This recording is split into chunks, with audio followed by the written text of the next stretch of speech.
Chris, do you know the whereabouts of Zaslow? Because I see a clue. For some reason, there's half a bagel with way too much cream cheese on it next to me, and I see a clue that he's here somewhere, but I haven't seen what he's doing as we start the show, and he's usually pretty responsible. Way too much cream cheese is quite the statement. It needs to be a lot of cream cheese for it to be way too much cream cheese. He's hurting us. You've seen the breakfasts go down in quality because of the amount of money that him and Ethan are spending on the amount of cream cheese they consume in the morning. It is a lot of cream cheese. I don't think there should be a measurable difference in height. There should be like NBA players in socks versus in shoes. Bagel without the cream cheese or with the cream cheese. And now they're policing the cream cheese because I heard Ethan before the show say to Lewis, hey, why are you taking so much cream cheese? The first time I saw Zaslow's bagel, I thought it was a piece of cake because it had so much cake on top of it. But what's the answer to my question? Where is he? What's he doing right now? I know he's here today. I would assume he's preparing for some punishment. I don't know what he's dressing as today, but I believe he's preparing for a grid of death punishment. I don't know if the rest of you feel the way that I do. Did all of you feel the general hostility of Mike Ryan this morning, walking into the room just enraged at the CFP committee and Arkansas's athletic director? I would say personally I felt it more on Twitter the last couple of days than I did this morning. He seemed fine this morning for me. Well, he greeted me with bleep off. Why would you say that NC State won only 5 games and one of them was against Campbell? And then he accused me of getting that stat from somewhere other than the schedule. Like he accused me of getting it from a biased member. I asked him who emailed you that. Greg Sankey? He's not being reasonable about. I'm being logical. I'm applying logic, and that's where I've erred. Yes, you're not being reasonable about understanding that this is like complaining about the judges in boxing. It's what the thing is. Like this, the whole thing that college football is feed the argument, feed the outrage before it even matters. Let's do a television show on total contrivances. It's like doing a television show after the 3rd round in boxing by asking the judges what they think so far. Rank the fighters so far. Yeah, so far, what do you think, Larry? If we had open scoring in boxing and combat sports, obviously you'd know what you'd have going out throughout the different rounds. In college football, you kind of have that too because you have the games every single week and then you have the show every single week. Only instead of the charismatic Larry Merchant, you have a wet sock. All right, we'll get to the Arkansas athletic director right now.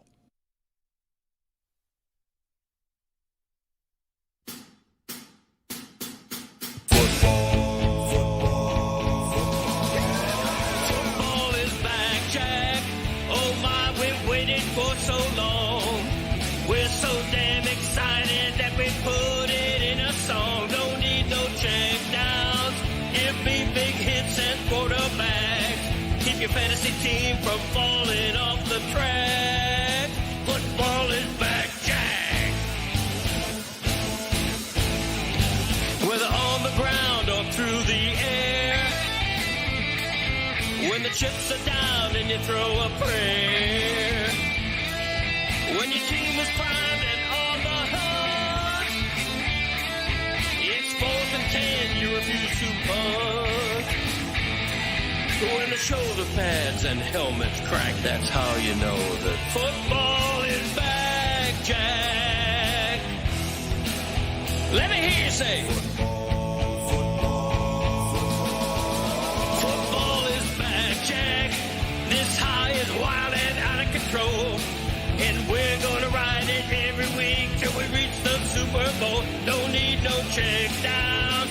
Give me big hits and quarterbacks. If you say this game's the best, I'll say it's a gag. Football is back, Jack. Football is back, Jack. Football is back.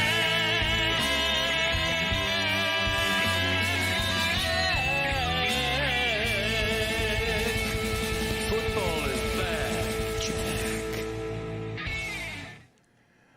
I'm doing this off the top of my head, so I will need help from the group on this. When I think of Arkansas sports in general, I think of Nolan Richardson's basketball teams, but I'm pretty sure Arkansas hasn't been great at anything since Jimmy Johnson and Jerry Jones played for the Arkansas football team. So that's how long that has been. I'm just doing it off of the top of my head. I have not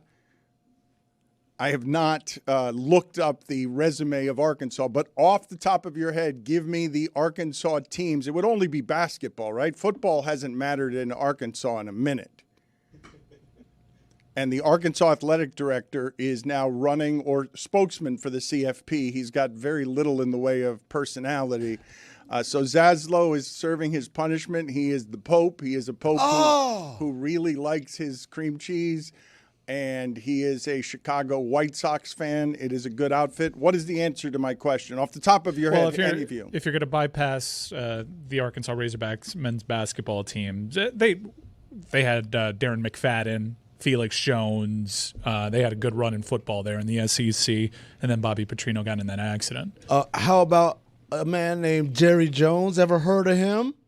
Have you ever heard of Steve Martin? Steve Martin was on it too. I mentioned that it's a long time ago because Jerry Jones and Jimmy Johnson are very old. They're both in their 80s, and so they played football. I want you to imagine, given the general frailty right now of Jimmy Johnson and Jerry Jones, Jimmy Johnson was a nose tackle. That's the last time Arkansas was good at football, but I'm going to make fun of this person. What is this person's name? I don't know how to pronounce Hunter his name. Yurachek. All right, let's play some sound here as they explain. He explains why it is that Notre Dame and Miami, even though they will have the same record at the end of the season if they both keep winning, and even though Miami beat Notre Dame when they played, why he's explaining that Notre Dame's loss to Miami is more impressive than Miami's victory over Notre Dame. Be in the field, we know they have to win the ACC to get in. How close is Miami and Notre Dame in terms of evaluation within the room? I think when you look, Reese, at Notre Dame and Miami, we really compare the losses of those two teams. Miami has lost to two unranked teams. Notre Dame has lost to two teams that are ranked in our top 13. And so we really haven't compared those two teams. They haven't been in similar comparative pools to date, but Miami is creeping up into that range where they will be compared to Notre Dame if something happens above them. I will continue to request of the audience and people who listen to this show for the last few years, when invariably they did a made-for-television event for this very reason, trafficking on America's #1 addiction, which is just outrage. It's just arguing. That is the greatest sport we have going right now, is argument. And so I will continue to compare it to boxing.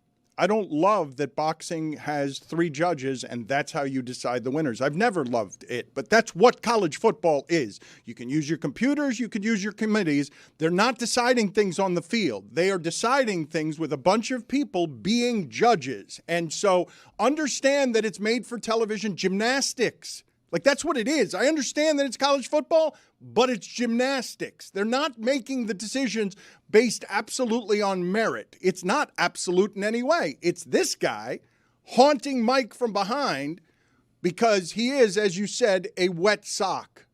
He has no personality. If you're going to make something for television, entertain me, man. Yeah, get a charismatic lead. I think where I and most of the people struggle to follow is we went to this committee because we were upset with the computers because they weren't taking head-to-head into account. And they outlined these criteria, and the criteria shifts year to year. There's no consistency. Last year, they underlined quality wins. This year, they're saying when you compare Miami, you compare the quality losses. Comparing quality losses is a tiebreaker in the event the two teams don't play head-to-head. Why are we bypassing that? And also, if let's set my Miami homerism aside for just a second. It's hard to do. I'm setting it aside for now. You're cloaked in it. Sometimes it feels like you're drowning in it, and it's only your lips underneath the ocean of Miami bias. So they established the criteria. Notre Dame and Miami, we can't even compare them because Notre Dame is in a different tier. BYU is ahead of Miami. BYU has one loss. BYU has a win over Utah, which is ranked just below BYU. It's a better win than Notre Dame has, which is USC. They have one fewer loss, and their quality loss is to Texas Tech. They have one loss. Yeah, but Notre Dame has two. So establishing the criteria. So if I've established that criteria, why in the hell is Notre Dame ranked ahead of BYU? I got a better question. Why is Miami ranked ahead of Georgia Tech? We're the best team in the ACC.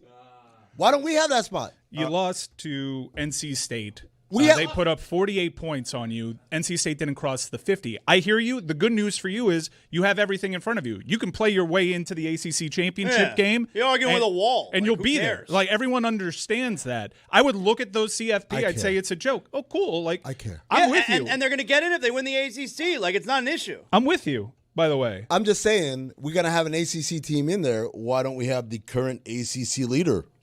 Let me that's a different discussion. answer Mike's question when he says, why is BYU with one loss ahead of Notre Dame? Because behind Notre Dame.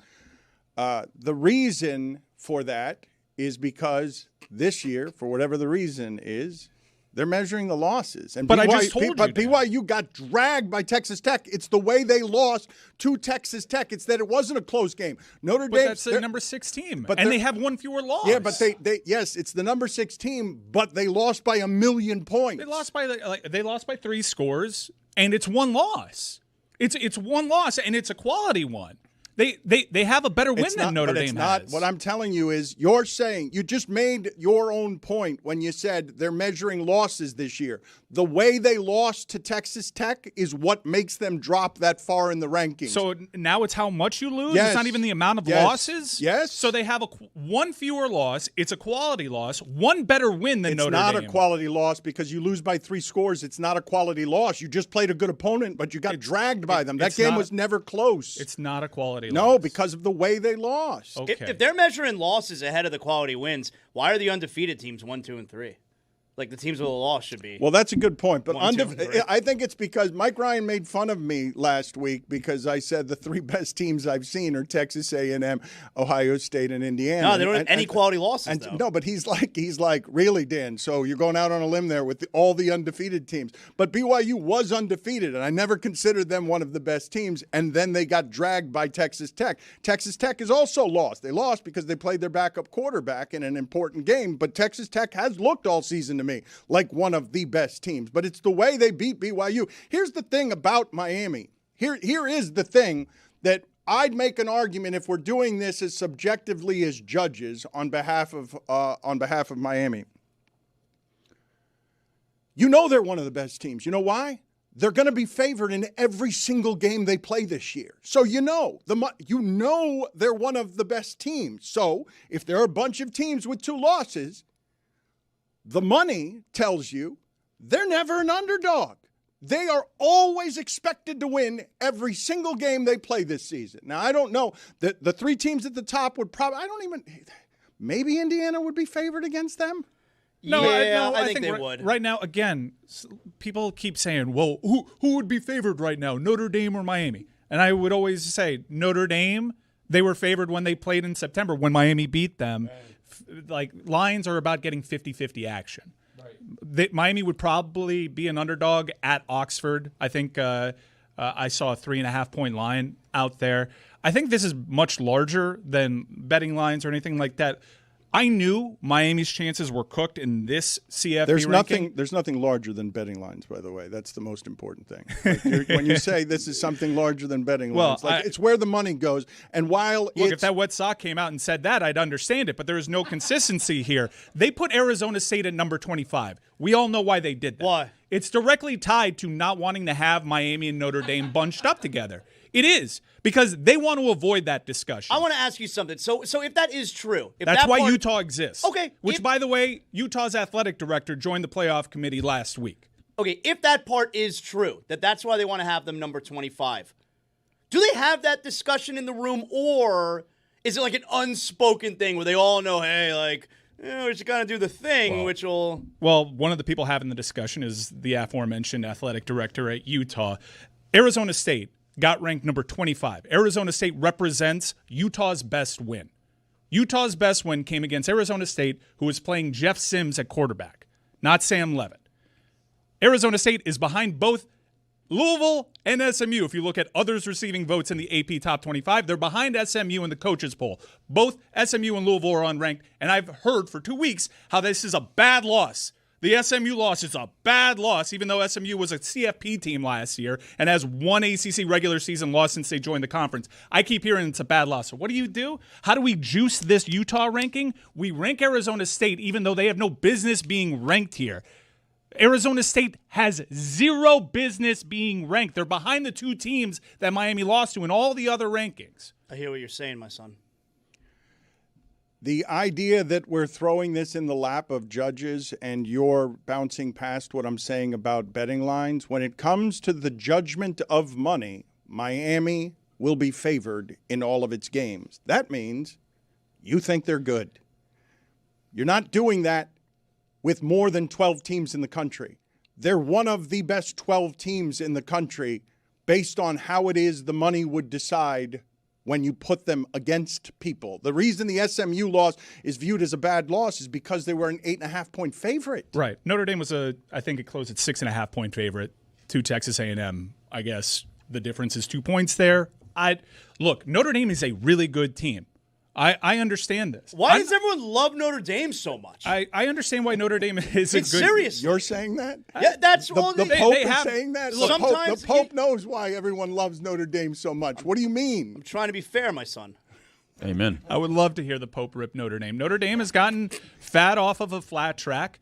I mean, Notre Dame's third best win is probably Miami's third best win. It's both encapsulated by NC State. I mean, they were up 10-7 on NC State at halftime. But Notre Dame is a really good team. I'm not arguing that Notre Dame should be out of the CFP.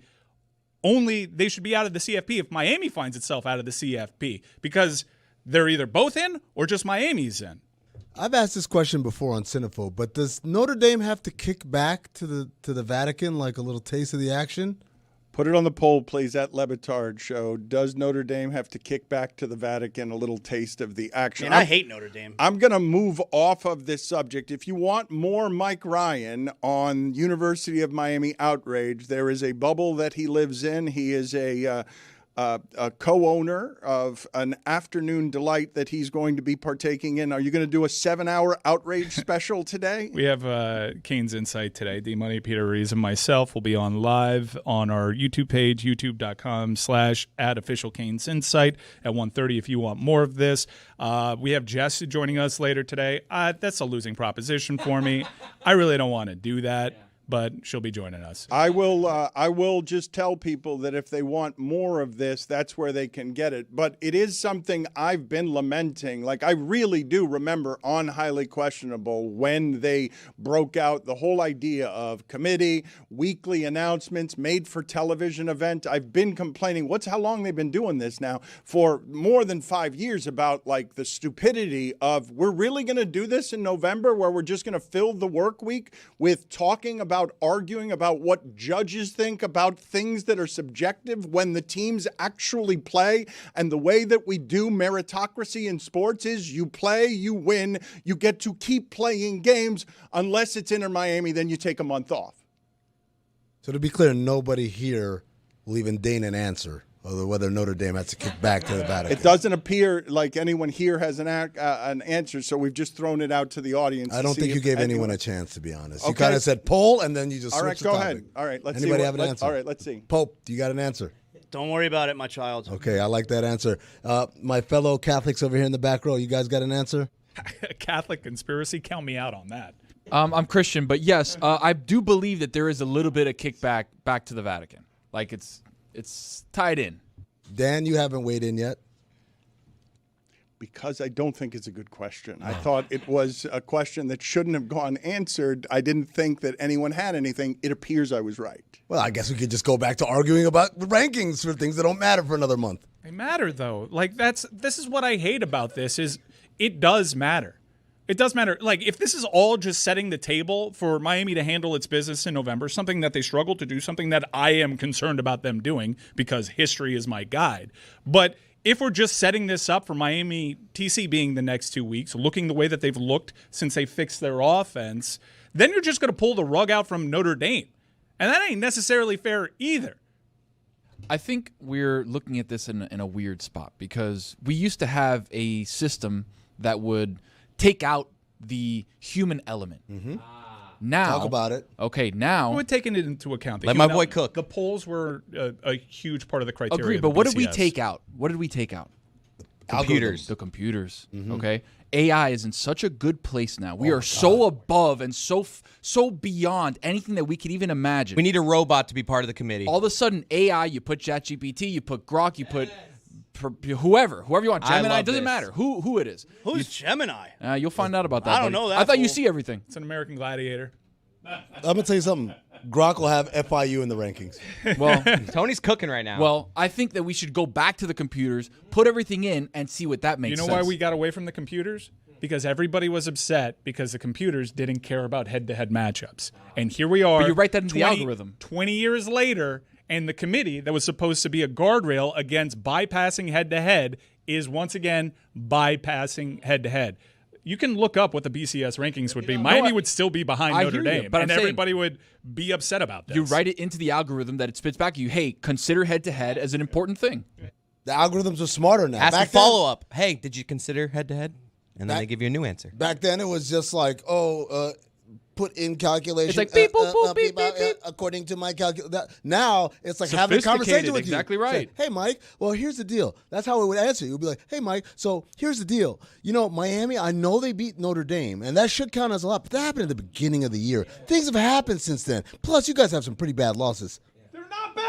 I will tell you that I believe that even though this is the local hour and even though the subject matter is interesting to me, I will tell you that I believe that the audience has a glaze over effect on the last 20 years of all the arguing that we've done in November that doesn't matter by the end of the season when they've played all the games. And it's just something we do to entertain ourselves during the week, during a content week, where you need stuff to feed on. I know that Amin is shocked by the fact that AI is now capable of blackmail, and so I want to get to that in a second. But the last few weeks, John Oliver has had some funny video that he has played on Last Week Tonight. One of them was a shocking beauty pageant where the talent of the beauty contestant was death metal. And it was just really funny to watch a beauty pageant contestant do death metal. What does that mean? Like what you're saying? I know what you're saying. I don't understand. I'm saying that there was a talent portion of a beauty contest, and the woman during the talent portion was just doing death metal, where she was like, She was doing vocals. Oh, she was singing. Okay, Yeah, gotcha. I mean, gotcha. not really singing, more like Singing. growling. But You have a good death metal voice. I didn't know that. How about that? Put that on the poll. Did you know Dan Le Batard had a good death metal voice? But the other video that he showed, and I'm going to just show you this if you have not seen it. When you say the robots, we need another robot in charge of the committee, I believe we have one, and I believe this is the robot that we have, and the rest of his helpers are the committee, where they tried to hide this while they were trying to bring out a robot. I'm not seeing anything here. A robot just fell down while trying to walk, and then they tried to bring out a curtain, and the curtain just sort of fell apart here. Just You twisted can up see- the curtain. Yeah, the curtain. That robot's drunk. They were trying to hide the drunk robot, And they're like, no, put the curtain this way. Robot walks like Joe Biden. Now, keep in mind, throughout this entire thing, they were playing the theme song to Rocky. That is Gonna that fly Joe now. Biden? That could be Joe Biden. So this was during Eye of the Tiger. The robot. Hey, come on, man. No, gonna fly now. Dun, dun, dun, dun, dun, dun, dun, dun, dun, dun. Who's there? Just put a little oil in me. I'm a robot. You know, I'm like the Tin Man. you talk about AI. Popsicles. Tonight, Scran. the Golden State Warriors are in town. I want to get to some Steve Kerr sound. Yesterday, Juju played the world's smallest violin for Steve Kerr, complaining that this is the worst road trip he's ever had in his life, that the worst travel schedule that he's ever had in his life. Despite all the load management, players are continually getting injured. Golden State lost at Orlando yesterday. Orlando's undermanned and ends up beating Golden State anyhow. And so Steve Kerr comes into town tonight with Jimmy Butler. Are we expecting Jimmy Butler to play? That's funny. No. Nope. I never expect a star to play in that league. So how many free throws did Jimmy Butler have last night? Because he played one of those games where he went for 30 points because he got a million free throws. Small correction. He didn't go for 30 points. He went for 30 perns. Yeah, you do have to get that. That's something that you've got to get. 13 of 15 from the line. So he played one of those games. Jimmy Butler, why you did not have a 30 perks? You guys are expecting him to play tonight? No, there's no way he's playing. Steve Kerr's been setting this up for a couple days now. Curry, by the way, is definitely not playing. Like Curry after the game, I'm a little bit sore. I'll have to see how I feel. Jimmy said something similar too. Curry is definitely not playing, but Steve Kerr's been setting this up for a couple days. That Butler and probably Draymond is not going to play either. And it's annoying too because the Heat are on the second half of a home and home. Both playing, look at that. This is something that I've been saying for quite a while, Dan. The whole rest rules thing, it's kind of stupid because it all rests upon your ability to lie effectively. So basically, if you just start the lie a little earlier, by the time you're about to sit the guy, which you already knew, they already have on their schedule, they know which games this is a sit game, this is a sit game, whatever. By the time you get to that game, it's like, no, I've already been establishing for the last week. He's been feeling under the weather. What? Is the league going to fly doctors in and open your mouth, stick out your tongue, go, they're not going to do all that. They're just going to have to take your word for it. What did you make of the Cavs being fined $100,000 for that aforementioned home and home in Miami? Yep. That they sat all their starters for the second game. They played their starters in the first game and lost it. Then they sat all their starters in the second game and won it, but they were fined $100,000 for allowing Donovan Mitchell and Evan Mobley to just go home. Yeah, so it was a front end of a back-to-back because they did play versus Toronto at home the very next night. But the second half of a home and home. It's not a home and Not home. right now, Home, Jazz. home. Let's not confuse people. Sorry, my child. Dan, they were fine because they didn't do what Steve Kerr did, which is establish an alibi really nice and early. Yeah. What they did is say, oh, yeah, he's fine. And even if they had established an alibi, he's not feeling so well, the league would have turned on TV what the hell is he doing at Louisville, Kentucky? You work for Vegas. Let's play the Steve Kerr sound talking about injuries. Steve Kerr is always a good talker, and I wonder how you guys feel about all that he's going to say here. I'm very concerned. It's dramatic. The pace difference is dramatic. This team tonight has really upped their pace compared to last year. I think across the league, everybody understands now that it's just easier to score if you can beat the opponent down the floor, get out in transition.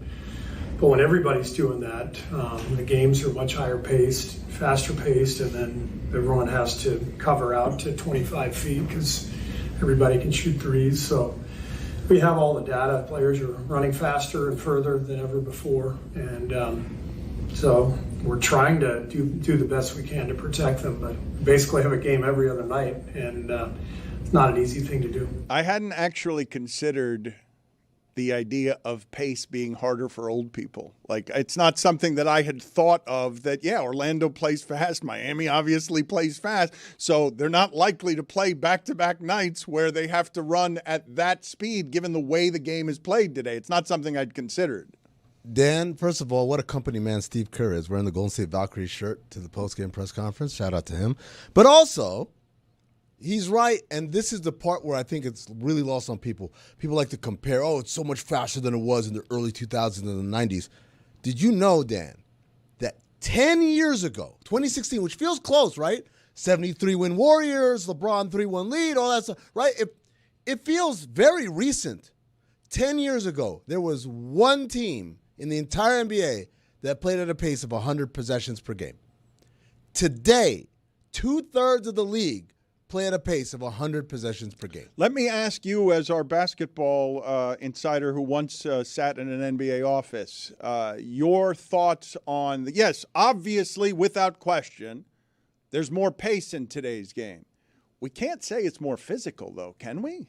Well, Dan, think about the injuries that's happening. It's not like, I got hit and then my chest caved in or whatever. It's soft tissue injuries, groin injuries, hamstrings, right? Calf strains. Ankles, right? These are all pretty much non-contact type injuries. So you can't talk about physicality. What we're talking about is wear and tear. And when you look around, and again, Giannis is out for a couple weeks now. We know Ja's out. We know AD is still out. We know Kobe White is out. Like all around the league, Dylan Harper, Victor Wembanyama. Bam, Tyler, all these guys are not hurt because, it was too physical. It's because of soft tissue injuries, and this is due to wear and tear. And the wear and tear doesn't come from, he played too many minutes last night, but it's an accumulation, right, of these guys playing lots and lots of games as youths, right? And then the other thing, and this is big, they didn't have diversification, right? So years and years ago, I watched this documentary called In Search of Greatness. They interviewed Jerry Rice and they interviewed Wayne Gretzky and all these greatest of the great athletes, right? And one of the common threads they found in all of them was they all were multi-sport athletes as youths. Wayne Gretzky talks about hey, as soon as hockey season was over, I throw my gear in the basement. I wouldn't look at it again until it started getting cold again. I picked up my baseball, man. I wanted to be a major league player. That was his dream. Hockey was his second dream, right? And so you think about a lot of the great players through history. Kobe Bryant was an avid soccer player. Tracy McGrady was a baseball player. All these guys played multiple sports. Michael Jordan, obviously.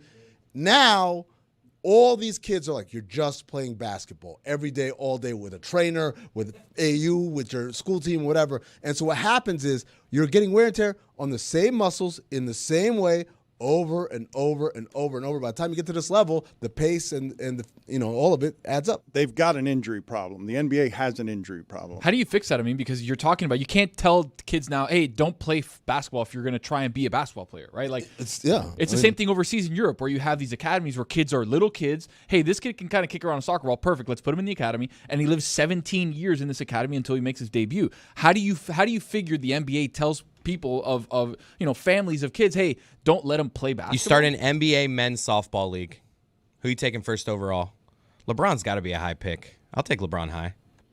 Anthony Edwards. Anthony Edwards would be strong. An NBA men's softball team? What do you mean transition? That's exactly what we're talking about. He's talking about NBA guys playing other sports. Wembanyama would be sick first baseman. Thursday night men's softball league? First baseman, though. Too big of a strike zone, yeah. Too big. He would help you, though. Anything that is a ground ball to the infield, anywhere in the infield, he just stretches, and you can just flip him the ball. The third baseman can you picture that visual? But he can't field, right? There's no way he can field. If there's first base. You don't need to really field. No one hits the ball. A ground ball hit it towards him. He can't catch that. He does the splits. You don't think he looks athletic enough, do you?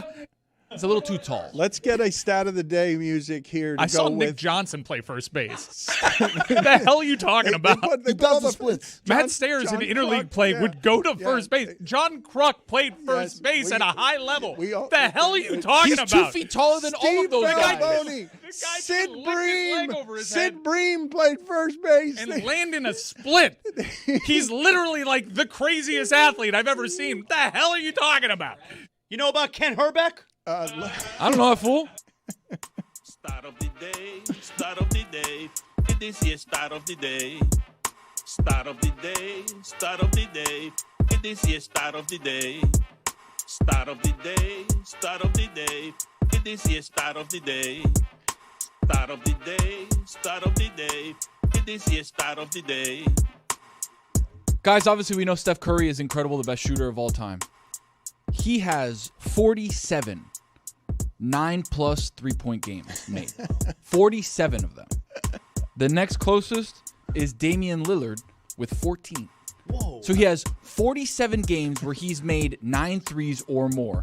He almost had one last night where he had 7. Dan, 25, 30 years ago, Brian Shaw hit 10 threes in a game. I remember. Everyone lost their mind. 10 for 15. Everyone lost their mind. I was going crazy. He made how many threes? That record will never be broken. He made his first 6 that night. It was crazy. It was at the Bucks. Terry Rozier also shot 10 threes. Also, this man, Steve Balboni, was a first baseman, just so you know. No way. Yes. That first was base coach? A power-hitting first baseman. Tony, late-stage Pablo Sandoval played first base. You see Miguel Cabrera, he couldn't even move. He's playing first base. You guys don't get it. Just put up Steve Balboni again there, just so that you know, like Costanza and Seinfeld, this is Steve Balboni at 24 years old, just so that you know, this is his athletic prime. This was him as a rookie. Steve. You have my Steve Martin in the Father of the Bride? You're supposed to be 39 years old. Give me a break. I thought the best example we could come up there was George Costanza being a young single man in New York when he was clearly looking like a 70-year-old. Get me the other Steve Kerr sound that we also have, because so you guys are not expecting Golden State. I think the last time Golden State came to town, I think Steph Curry also didn't play. I think he sat out that game as well. You do not expect Jimmy Butler to play tonight. You think the Golden State Warriors are just going to dump tonight's game. I got no Curry, no Butler, no Draymond. I got all three of them out. All right, let's hear Steve Kerr here before tonight's game, because I'm assuming that Jimmy Butler will be booed tonight. They're going to just boo in general, but you're telling me they're not going to get the opportunity to boo because he's not going to be introduced and he's just going to be sitting in street clothes on the sideline. So he would get booed, but he's going to avoid it because they're never going to show him in a way that introduces him. Let's hear from Steve Kerr here. Everyone, all the constituents would have to agree to take less revenue. And 2025 in America, good luck in any industry to agree. Imagine some big company saying, you know what, we're not as concerned about our stock price. We're actually concerned with employing people and giving people a stable job and making our product better. And come on, Nick, that's not happening. We know that. I set that question up, set that answer up poorly, because the question was about shortening the season. And he's like, no, we're not going to shorten the season because it would require everyone to collectively bargain differently what's already been collectively bargained. I mean, Dan, Jimmy played 38 minutes last night, which we all know is torture for an NBA player. There's no way he plays tonight. I think, give Steve Kerr credit, most of the time people say, you need to shorten the season. And they never add along the other caveat of, if you do that, everyone's going to get less money. So at least he's acknowledging it, even though it ain't going to happen. Mike Ryan is taunting me, laughing right now. He's saying that this is what just happened. I'm trying to listen to both of you, and he's like, Dan, Get Up is doing a better show than you right now. Get Up is so much. They are. Get Up is so much better than you right now. What a game! I'm looking at it right now, Dan. It is a better show. What is show Get right Up now. doing that is better than what it is that I'm with doing? Jeff Saturday? Mike, what are they playing? Definitely or definitely not. Ooh. I'm good at that game. We don't have a Jeff. You guys out here with El Na and El. How do we turn that into a Dan game? We need a Jeff. We need a Jeff. You know what? They are doing a better show. Danfinitely or Danfinitely not? No. Definitely or definitely not. What a flex that would be if he just does that casually. We got to get a Jeff. Hey, Jeff, on. are you going to be there? Definitely. We got to get a Jeff on. I need to play this game. We need our own version. This is what we. Let's play this with Jessica. They have the golden arches. No, definitely. Definitely or definitely not. They have the golden arches. We have the golden arcs. When I say he's got his own money, I mean he's got his own money. We both have 2 all-beef patties, special sauce, lettuce, cheese, lettuce, onions, pickles on a bun. What's the difference? Theirs have sesame seeds. Ours have no seeds. I want to get to Being Eddie, the Netflix documentary, because I do wonder if young people will place him in the pantheon with the Richard Pryors and the George Carlins, because young people have only known Eddie Murphy as somebody who does family stuff or does Shrek or does stuff for kids. I don't think the young people know who Richard Pryor and George Carlin are. It's the opposite. Yeah, I think that's the thing, Dan. The young people is like probably... Do they put Dave Chappelle in Eddie Murphy's class? Oh, no, but I would say that in terms of historical resonance, I believe that, and now maybe I have this wrong because of a general ignorance about history, but I thought that when you go, I don't know, I never saw Lenny Bruce. But I knew who he was because I liked comedy and because he did groundbreaking things. And because all comedians after him ended up citing him as one of the models. So look, none of you saw Babe Ruth play, but you all know who Babe Ruth is. The Dominican guy. Black. If you could see that on my threads at Darth Amin. I actually had the exclusive. No, it's true. Yeah. I'm just plugging it. How did you get that? I asked. Nobody asked, apparently. So here's the deal, Dan. Both playing, look at that. Think about someone who's 20 years old. Ask them, who's better, LeBron or Jordan? Most of the 20-year-olds are saying LeBron, right? Now, ask someone who's 40 years old, who's better, LeBron or Jordan? They'll say, oh, it's definitely Jordan. But then ask them, who's better, Jordan or Magic? And they'll say, come on, it's Jordan. It's definitely Jordan. Now, go back a little older. Get a 60-year-old. Ask him, who's better, Magic or Jordan? They'll probably say Magic. Or they might say, actually, young man, it's Kareem. And then someone older than that say, wait a second, what about Bill Russell? The way it works is the younger you are, the less you care about things that happened when you weren't alive. You're like, oh, I was growing up. I heard about Lenny Bruce. I know about Lenny Bruce. Kids nowadays don't know shit about anything that happened before they were alive. These are people who have never watched The Godfather. What? It was before I was born. Me too, motherfucker. I still watched it. I still watch it because I understood it was great. But the attitude of children nowadays is I don't need to know anything that ain't We sound happening right so now. old. That is unbelievable what you did, but he threw in a mother bleeper to make him sound edgier.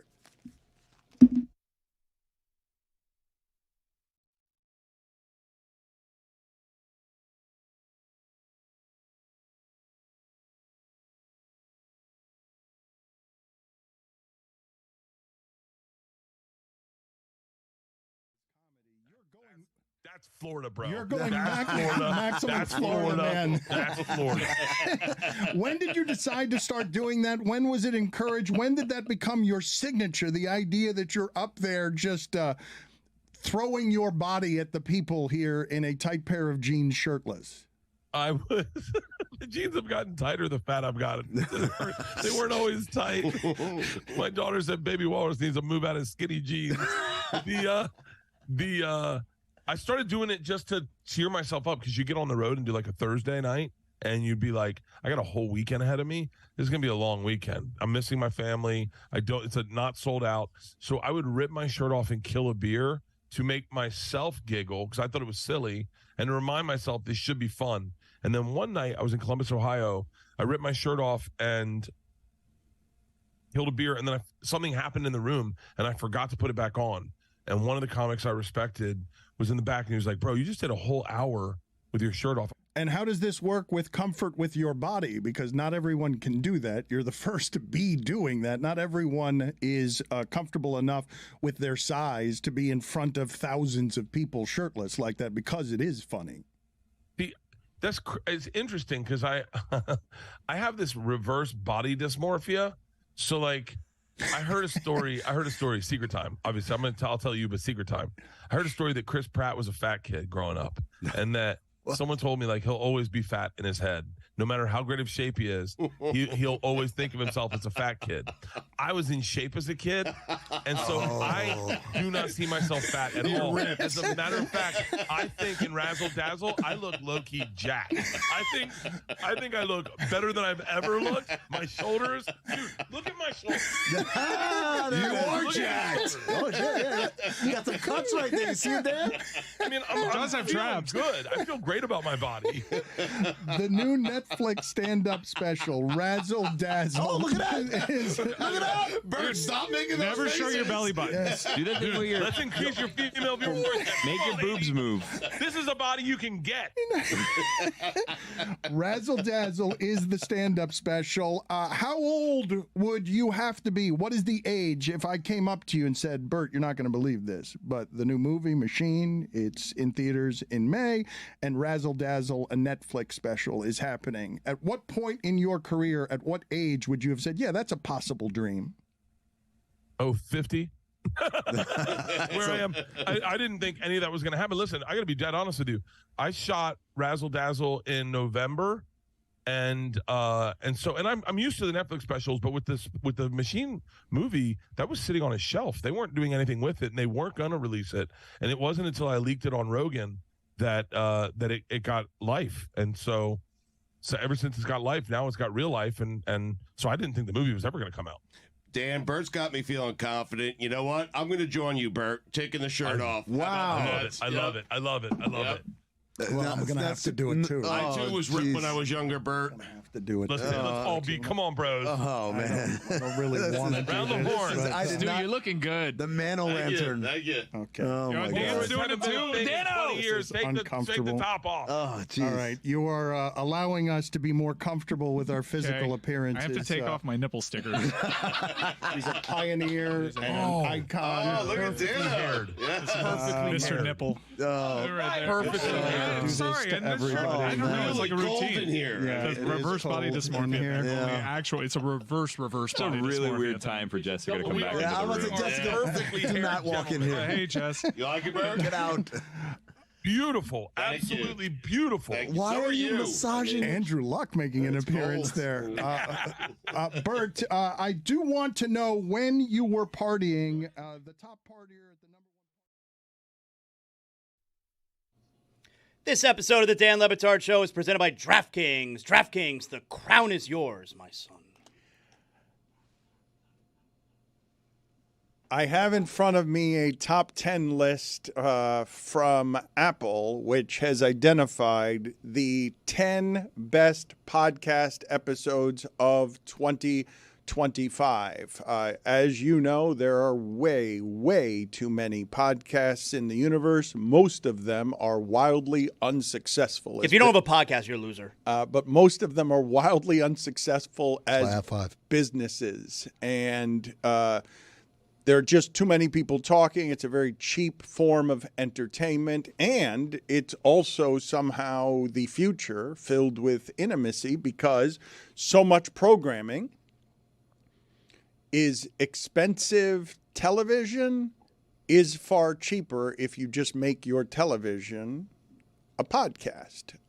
It's been rather shocking in my lifetime to see ESPN2, which used to be a network that was trying to be the edgier form of ESPN and poured a ton of money into programming, just say, nope, let's just pare this down and make it maximum efficient. The podcast business is our business. It's good for us. We are very grateful that our listeners are the kind of loyal that they are, and they've allowed us to birth one of the very few successful podcast businesses that has emerged in the last few years, which is Pablo Torre Finds Out, which now finds itself in the top 10 from Apple on top 10 episodes of the year. I think there are 2 in here that are cheating, okay? The, New Heights getting Taylor Swift to sit down. It's not just sports. It's all podcasts. It's all forms of intimate talking in podcast form. What are the 10 best episodes of 2025? One of them is cheating when you get Taylor Swift on New Heights because she's engaged to one of the hosts. And Lady Gaga was on another one, but Pablo Torre's episode with Amin about Kawhi Leonard and the Aspiration Clippers scandal is one of the top 10 episodes according to Apple. How'd the Pete Carroll episode do? Hey, we're not going to downplay or down-talk my good friends, the Kels brothers. They put out a quality product, okay? And I, for one, am all right with them being ranked ahead of us because it's only 2 spots ahead. Well, wait of us. a minute. I don't think this is ranked in order, is Oh. it? I think it's just 10 of them. Otherwise the Lady Gaga episode is being these aren't numbered. It's just 10 the top 10 episodes. Okay, well, in that case, I'm glad that my good friends, the Kels brothers. Yo, that's not going to cash on, so stop saying it like that. That's their name. That's their name. I'm sorry. I like to pronounce people's names correctly. You're sorry? You're sorry? I'm sorry. I'm Canadian today. You say you like to pronounce their names correctly, but I believe you sided with everyone else when I said FSU's quarterback is named Castellanos. I don't care how he pronounces Agreed. it. Well, his name is Castellanos. Dan, I'm with you on this. Whenever it's a name that's pronounced incorrectly because they don't understand the origin of their own name, I'm with you. I'm going to pronounce it right, like Kristen Pulisic with a ch, not a k. Castellanos. Who else? Tom Thibodeau, Supposed not to be Thibodeau. Greg Cote. Cote. We'll call you that from now on. Congratulations, though. I mean, you were on this episode. Thank This is you. It wasn't just the story. For those of you who don't know, it was. Clap it up. Good job, Amin. Yes, it is. You out of 2 clapping the house. Good work out of you. Thank guys. Come on. Got a You lot don't of deserve nerve applause. pointing at the Pope like that. Too much applause. I'm a modest guy. the episode that you guys did is not just because of the allegations in it that, is a huge sports story. It was also the way the story was told because Pablo, ever inventive, decided to surprise both David and Amin with the information and didn't get to it, I don't think, until like 30 minutes into the episode, right? The news breaking portions of that episode, I think, were after the 30-minute mark, if I'm not mistaken. And you guys were just sitting there, both of you were just sitting there waiting for the surprise, and then were genuinely surprised. So congratulations to Amin on that.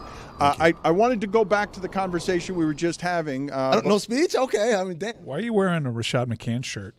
It's Rayshon Terry.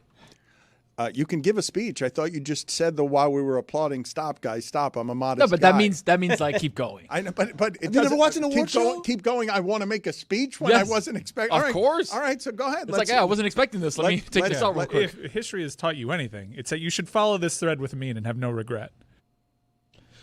First of all, I'd like to thank Pablo Torre and the entire team for selecting me. I know they could have had any NBA expert who worked in front offices for about 10 years and has a long history of being really great on media.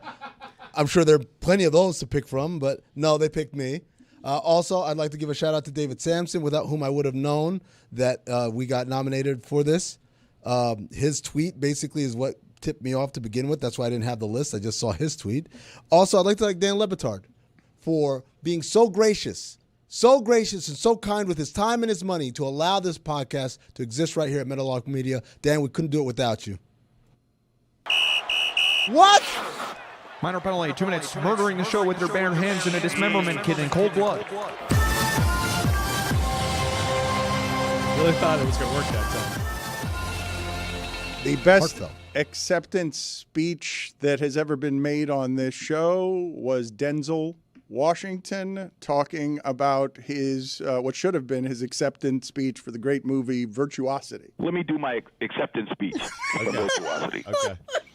Okay, ladies and gentlemen of the Academy, I want to thank you when you were so kind and no, I'm not humble enough. Let me start again. No, I got to get the tears going. Wait a minute. Ladies and gentlemen of the Academy, I'm just so humbled that you recognize my great action abilities in Virtuosity, and I want to thank the director, even though I forgot his name, and Is he 70 yet? Is Denzel? I think so. 70 years old. Who is the oldest action star we've got going now? Liam Neeson, probably. So he's over 70. I think he's right? aged out. You saw his gait 70 in on the Naked nose. Gun. That gait, Greeky posture. I think he's aged out of action star. Put it on the poll at Le Batard Show. Is creaking Liam Neeson? Has he aged out as an action star in his 70s? Denzel is 71. Was he creakier than when my man Robert De Niro went to do the kick in The Irishman? Because that was creaky too. Liam Neeson, 73. Yeah, he's a little old now. Well, speaking of old, getting back to the conversation that we were having before, because I was under the impression, whether you're talking about hip-hop being 50 years old or stand-up comedy being something close to 100 years old, maybe it's older than that. I suppose court jesters and all that stuff would make it something that's older than that. But I thought that with art forms in entertainment that moved people or made them laugh, got up in their emotions, I thought that history was respected, even if young people are generally ignorant about history. And I thought that if I said to young people, hey, Eddie Murphy on the Mount Rushmore of comedians, would you put him there? Like, I would assume that you'd respect history in putting together whatever it is your Mount Rushmore is. Like, so if you're here saying to me that Being Eddie doesn't mean anything to you, the documentary, that Eddie Murphy doesn't mean anything to you, then you're also somebody, if we're talking about people who are over 50, who's also not going to have any respect for, hey, you realize that Jamie Foxx is one of the most multifaceted entertainers there's ever been as a talent, or no, you're too young for that because Gold Digger was a long time ago. And like, what is the cutoff on somebody being so legendary and historic, Babe Ruth, Barry Bonds, where it overwhelms the talent overwhelms even the ignorance of young people, and you have to say, no, I respect that talent, because you guys are being dismissive of something and someone that I think, obviously, is one of the greats of all time and more talented than almost all of the comedians who have ever done it. Not necessarily as a comedian, though that too, but just in terms of general talent. The acting ability, the being able to have a hit song, the range on that needs to be, I feel like kids need to respect something like that, even if you don't respect history. Dan, the reason why, if you watch the documentary, they have a Dave Chappelle, a Jamie Foxx, and these guys, Kevin Hart, talking about Eddie in that way is because it's trying to bridge the gap. It's trying to illustrate to a younger audience who might look at those are the biggest comedians of the day, even if they don't think that those are their favorites. They recognize, Dave Chappelle, big-time comedian, Jamie Foxx, big-time comedian, Kevin Hart, and all those guys are telling you, he's the man, right? And what I thought was really curious is that Chappelle kind of, in his own way, identified his generation, which I guess I think on the tail end of that, when he says, I know a lot of people, we respect Richard. Richard's great, but like Eddie was the guy for me. And for me, I know in terms of, stand-up comedy, the first guy that really grabbed me, even though my father had Richard Pryor albums around, it was Eddie Murphy for me. I was always Eddie Murphy, but I think that's an age thing. But the reason why is because they, in the words of Jay-Z, repeat your name so a world with amnesia won't forget your name, right? That's the reason why they do that. But the reality is, for a 25-year-old, most of them haven't even heard of Raw or Delirious. I think the thing is for Medium, right? Like, I mean, you just said it. Like, there was Richard Pryor albums that you would put in because you didn't have any access to. There weren't specials on TV. There weren't the internet where you could just go in and Google Richard Pryor sets, right? Like, that thing has not been passed down. So nobody's telling younger kids, hey, go check out Richard Pryor on YouTube. Oh, but what I'm saying about the resume, when Amin says 25-year-olds, on Eddie Murphy's resume before he's 25 is rescued Saturday Night Live. It would not be on today if not for a Eddie Murphy who was younger than 25 when he was on it, and that's not one of the top 5 things on his resume. Dan, he is the LeBron James of comedy. Like, when you talk about someone that young walking in and being incredible, right? Being just incredible out the gate. When you talk about not being 25, I believe he was 19 years old. He was 19 years old when he went on SNL. I think he was like 21 when he did Trading Places, which I learned for the first time watching that documentary was originally going to be a Gene Wilder, Richard Pryor movie. And I'll be honest, I kind of want to watch that movie. I want to watch the two of them do it because I think, they did the great buddy movies. Would have been real funny. Yeah. The problem is that Richard Pryor burned himself freebasing cocaine. So couldn't do the movie. Well, I've seen a couple of interesting reveals in documentary form that way. Charlie Sheen was supposed to be the Karate Kid. He was supposed to be Ralph Macchio and was not. That also is a very good documentary. Both of them I've enjoyed. Martin Lawrence was supposed to be in Rush Hour, but they chose Chris Tucker because he was cheaper. Good choice. Look up who was supposed to be in Bad Boys originally. Oh, yeah. It was like John Lovitz, right? And Dana Carvey. What? John Lovitz, yes. Put it on the poll at Le Batard Show. I want to see that movie. Did you know that John... I'm Mike Lowry. Did you know that John Lovitz was supposed to be in Bad Boys at Le Batard Show? So Lane Kiffin appeared on Pat McAfee yesterday, and it created a great deal of outrage that Lane Kiffin, mercenary, does things differently. I feel like we all know that Lane Kiffin was using Mississippi as a stepping stone. If you didn't know it, perhaps you did when he came on with us and he said, yeah, love this brown lake we've got near campus. Like, it's clearly not a place that he wants to be for a long time. I didn't have any illusion that anyone thought he was supposed to be loyal to that place, but people are bothered that he went on McAfee and talked about self-help books and talked about yoga and denied what is being reported as an ultimatum. Hey, Lane, tell us whether you're staying or going because we don't want to have our entire program thrown up in the air by your indecision. But what is Lane's responsibility in the modern age? I do understand that we're applying old standards, rah-rah standards to, hey, coach, be the educator. But come on, we know what this is, don't we? Like, we know that this is a person you rent to give you offense. Like, that's, Mississippi has no claim to loyalty on Lane Kiffin.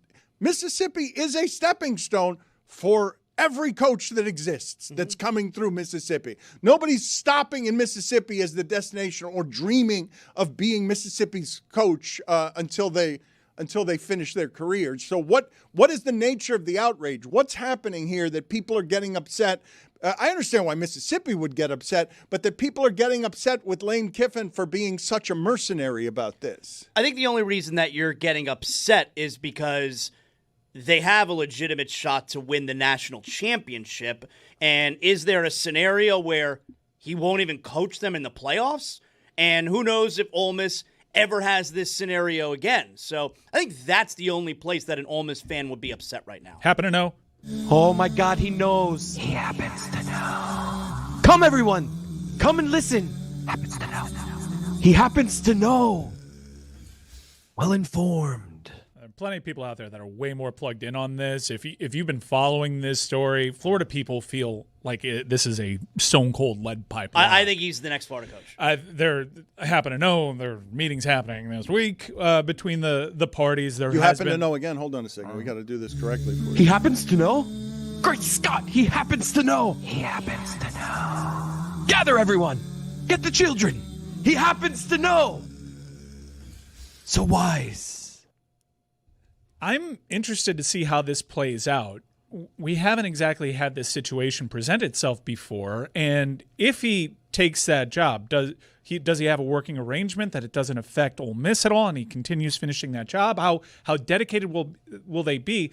Let's say Ole Miss, it would be totally understandable inside the SEC. Mississippi State, even though their arrow isn't pointing up exactly right now. Sneaky decent Mississippi State, you know that? Feisty. You were on that. Egg Bowl can be close. If Ole Miss drops that game, understandably so, how does a committee look at what's happening with Ole Miss? We know how they looked at what happened with Florida State and Jordan Travis.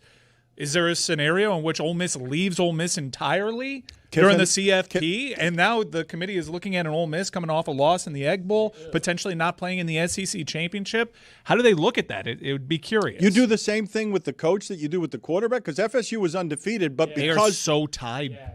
Whoa. Wow. You're right, Dan? Wow. That was emotional. TCU horn frog in your throat. They are so tied. Sorry. College joke. Wow, that was weird. Rough week. They are so tied to Lane Kiffin. You think that is their identity. You think they get punished? That Ole Miss gets punished because you don't do. You don't think that Trinidad Chambliss is enough? I think that I think the reason that FSU was knocked out at 13-0 is because everyone knew that once they lost their starting quarterback, that changes the entirety of how it is they play football. You're of the belief that if Mississippi loses Lane Kiffin, he's the only one who can coach offense that way for them. I don't know. I'm not telling you what to think. I'm asking you if you'd like to. We have a breaking news story here. Yo, stop laughing. It's not funny. Hey, you're a sucker. You're a sucker. You're a sucker. Sucker the day. You Yo, sucker. I don't appreciate it. It's not funny. Y'all Sucker. laughing at me. That's the breaking news. 16 minutes ago, Zaslow tweeted out something. He's selling Bitcoin now, apparently, on Twitter. Oh. I think he's been hacked. It's not funny, man. Sucker move. So all of I you used to be skeptical about Bitcoin. Can you guys What did stop? I say? Tell me what I said. Hold on. Can you stop for a second? Because you guys are interrupting the show, laughing at something that you have not yet introduced to the audience, okay? I see the entire room laughing while I'm trying to engage everyone in a conversation about whether it matters that Lane Kiffin leaves Ole Miss, and none of you are listening to me because Zaslow was hacked. Do you think you should explain that to the audience before you start giggling about it? It's not funny. They have a screen cap of Jonathan, what is purported to be Jonathan Zaslow's crypto account. It says Jonathan Hey, you got Zaslow. money. Apparently, you have $80,000 in your crypto. Wow. Is that from the bar mitzvah? Big thanks to @whoever hacked you. What a smooth withdrawal. I used to be skeptical about Bitcoin, but with her guidance, I've been making real profits. Just got paid straight to my bank account.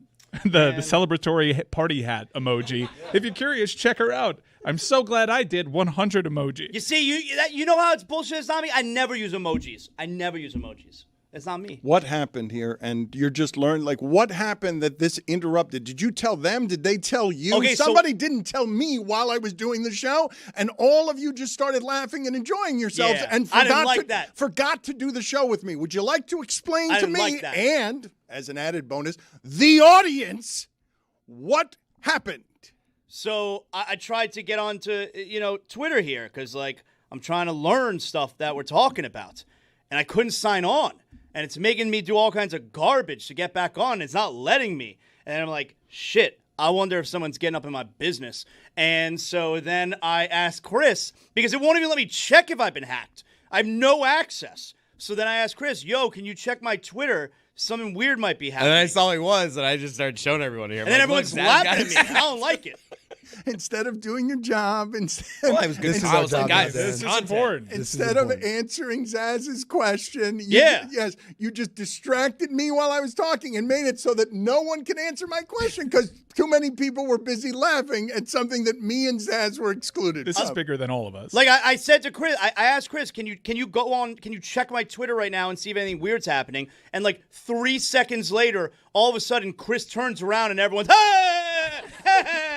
everyone's laughing. For the record, I don't think Ole Miss should be penalized if Lane Kiffin leaves. I want to make that clear. I'm just asking the question. I don't think that anyone other than you is asking that question. I mean, they did it with Jordan Travis. I know, but a quarterback and a coach are not the same thing. You're right. Lane Kiffin is way more identified with that program than Jordan Travis was. Not as important to the result on the field in any one. Wait a minute. He is a cult of personality. Everyone assigns their success. Everyone attributes their success directly to that offensive mind calling plays. Okay, so you're of the belief.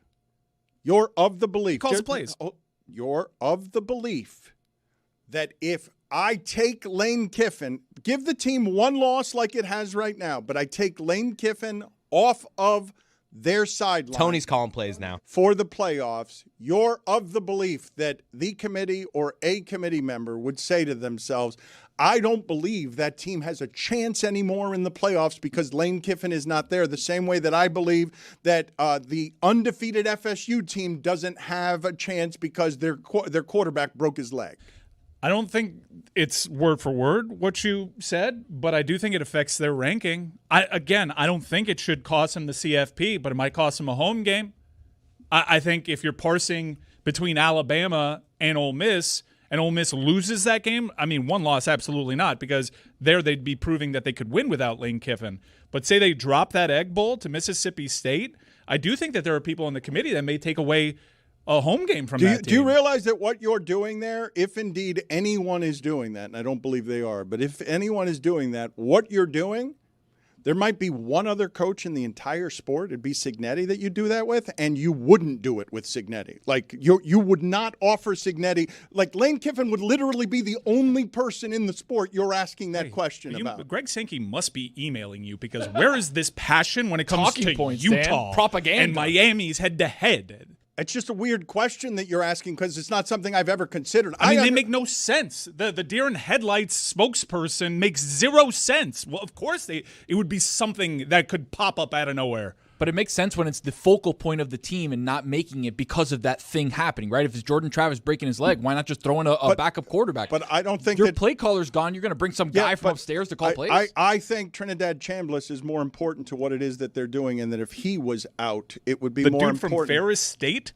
But I hear you, but the guy that made Trinidad Chambliss a name but he's going to forget how to quarterback. He's going to forget how to play football. What a name. Is Lane Kiffin. He's going to forget how to play football. I'm with you. But it's his plays, did you not see that show yesterday? There's a whole bunch of asinine shit that happened. I think there's an important distinction. Dan, you're kind of looking at it almost like it's basketball. Like, oh, no, he knows how to play. You can't roll the ball out in football. It is still play calling. It's play calling. It's prep. It's leadership. Yes. I'm not saying that Lane Kiffin's not important to what Mississippi does, but what you just did was make him the most important coach in all of college football because there's no second coach that you're asking that question about. Correct. I think you're not doing it with Ryan Day. Correct. I think that Lane Kiffin. There's got to be other There coaches. has to be other play callers that would be valuable. In terms of being assigned the success of a program, he is the cult of personality. He is the name you think of when you think of that program, maybe for all time. I would say the drop-off between if Lane Kiffin were to leave for the playoffs and whoever's going to wind up taking over for the postseason. Is it Charlie Weiss's kid? That's the OC? The drop-off from Lane to that guy I do think would be more significant than the drop-off to say if they lost Trinidad Chambliss to whoever the backup is. Oh, my God. It is Charlie Weiss Jr. No, guys. You don't think so? No, guys. They've been working. Look, all year they've been working on whatever it is that they do offensively in practice. You need a good quarterback in order to do that. I don't assume that a backup quarterback can just come in and do what Trinidad Chambliss but is doing. it's not a backup quarterback like a backup in the NFL. The backup quarterback for FSU won the ACC championship game for the Backup record. QBs can be good in and college. I should produce for First Take because this was a winner. Also, if you look in the NFL game. So this is funny breaking news here. Oh, my God. What? Zad's got hacked again? Yo, you better not say anything about my Twitter, man. Jordan Hudson, Bill Belichick's girlfriend, just tweeted to Pablo Torre finds out for being one of the best podcasts of 2025. You're welcome. No. Heady play. I mean, she's. It wasn't her podcast that was nominated as one of the top. It was the stepping stone. It was the stepping stone. They were a part of it. It was the Mississippi job. Jordan Hudson. That's amazing that it wasn't that episode. Also amazing here is that Pablo responded, of course, by inviting her on, and that Bill Belichick attended her adult cheerleading competition last night and looked bored and tired. Oye, Pablo no tiene pena de nada. El tipo, oye, ven para acá, vamos a hacer un podcast. No, deja eso. Yeah. Bird. Tony's so right. Yeah, he is. Pablo is shameless. Put it on the poll at Le Batard Show. Is Pablo Torre more shameless than Donald Trump? When it comes to him, I mean, God. Inviting people on your podcast 24/7. Anytime I see a reply from Pablo, it's come on the podcast. I'm like, dude, shut up. I'll take a stab at this question. No. The Lane Kiffin one, or? I'm surprised that she spelled "you're welcome" correctly. You just said shut up, and I think that's something you should immediately take back. Shut up for a second here. Get me the entire sound there so that I can hear and that the audience can hear how it is that Cleveland radio host arrived, how quickly that radio host arrived after arguing about Shedeur Sanders at saying shut up and then immediately taking it back with a rare moment of self-awareness, because I really think that shut up in sports radio should escalate to no, you shut up, or don't tell me to shut up. But the apology was so fast here that I believe that the shut up almost got drowned out by the apology. They used the term development. I didn't use the term development. But that's not you what this, didn't. that's, they that's did. just not so what I'm this, going to blame them. That's not what this league is. This it league, doesn't matter what this league is. It's who they are. But this league is not, Kenny, about making sure to force feed a fifth-round pick that should not have been drafted after they took a third-round quarterback. That is not what this league is. We're not a charity case. This league is not set up to make sure that Deion Sanders' son gets 1,000 reps. I'm sorry, Josina. And I'm sorry, Ken. And I'm sorry, all these people that are trying to act like the Browns are sabotaging him. He's a fifth-round pick. I didn't say it was What are you sabotage. guys expecting this league is about? Hold on. This isn't Little League. Hold on. This isn't T-ball. Hold on. We're not trying to foster some great environment for kids to learn. It's the NFL. This is not sports talk radio in Seattle. My God. This isn't. No, shut up for a second here. Sorry to say ridiculous. it like that. I take that word away. Oh, I take that's the okay, shut up part away. But let me get back to the matter, because now. Why'd Seattle catch a stray? Dan, I think I have an explanation. Without happening to know anything. Just by reading the body language, the way he retracted that shut up so quickly, they must have had an HR violation in that office at some point. Wow. Somebody complained about the use of the word shut up, and it's a little hurtful and a little too grinding, and if we could really not do that anymore. And so he said it, and instantly his mind went back to the HR meeting, and that's when he went into immediate apology. Shut up for a second here. Sorry to say it ridiculous. like that. I take that word away. I take the shut up part away. Either that or his significant other has been on his ass about it. Shut up for a second here. Sorry to Sound say ridiculous. it like that. I take that word away. I take the shut up part away. It's a good question.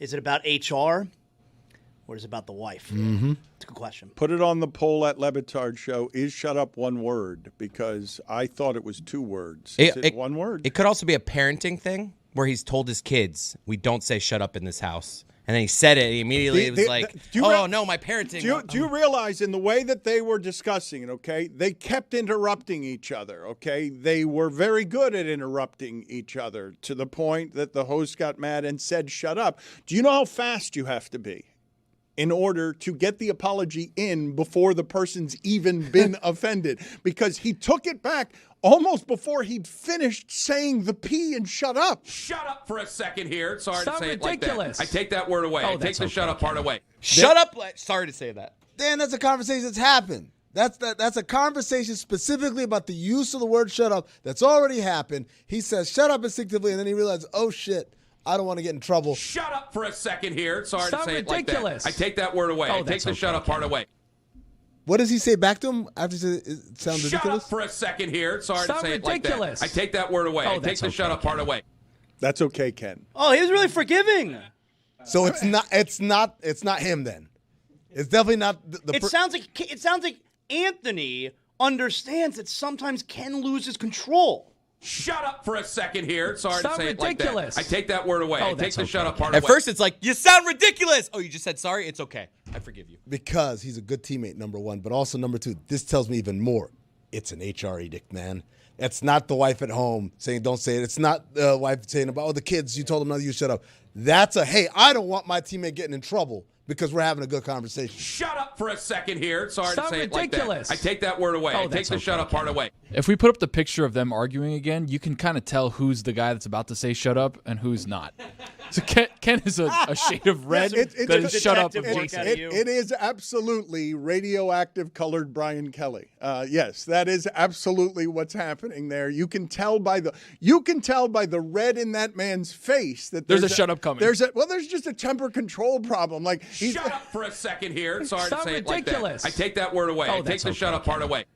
Might be a therapist thing or like a doctor thing. Like, hey, Ken. That is the Ken Carman Show with Anthony Lima on 92.3 The Fan in Cleveland. Shout out to You get a little elevado. Okay, we need you to be down here instead of up here. We need you to be tranquitropi. Okay, not aborotado como tú estás. Tú estás aborotado. No puedes estar así. Shut Un up poquito for a más. second here. Sorry to Sound say it ridiculous. like that. I Papi. take that word away. I take the shut up part away. I'd like to go back to Pablo for a second, if I may. Oh, God. And what he reposted, which is Bill Belichick spotted at a cheerleading competition in Raleigh, North Carolina. If I put the top 10 things that you would hate to have to do, but you do it because you love someone, where would going to an adult cheerleading competition rank? for him. Not for just anybody, for him. You think maybe this gets him out of like Thanksgiving with her family? He's like, all right, No. I can't make it to Thanksgiving, but I will be to this thing you got to do. I mean, he did a stupid photo shoot on the beach with her. You know, that's got to be ranked pretty high. that has to too. be up. He's done multiple stupid photo shoots on the beach. You guys say they're stupid photo shoots, but I don't feel like he was not enjoying the photo shoots. I can say without Oh, yeah, he having was enjoying seen anything that he did not enjoy the adult cheerleading competition. I'm looking at the picture right now. He's not. He's The picture looks like he's sleeping, right? He kind of has his eyes shut, No, that's the Bill. looking down at a phone kind of situation. That's the Bill Belichick, I'm pissed look. I've seen that many a time on the sideline. No, man, this guy doesn't want to be there. Nobody wants to be there. Nobody wants to watch cheerleading.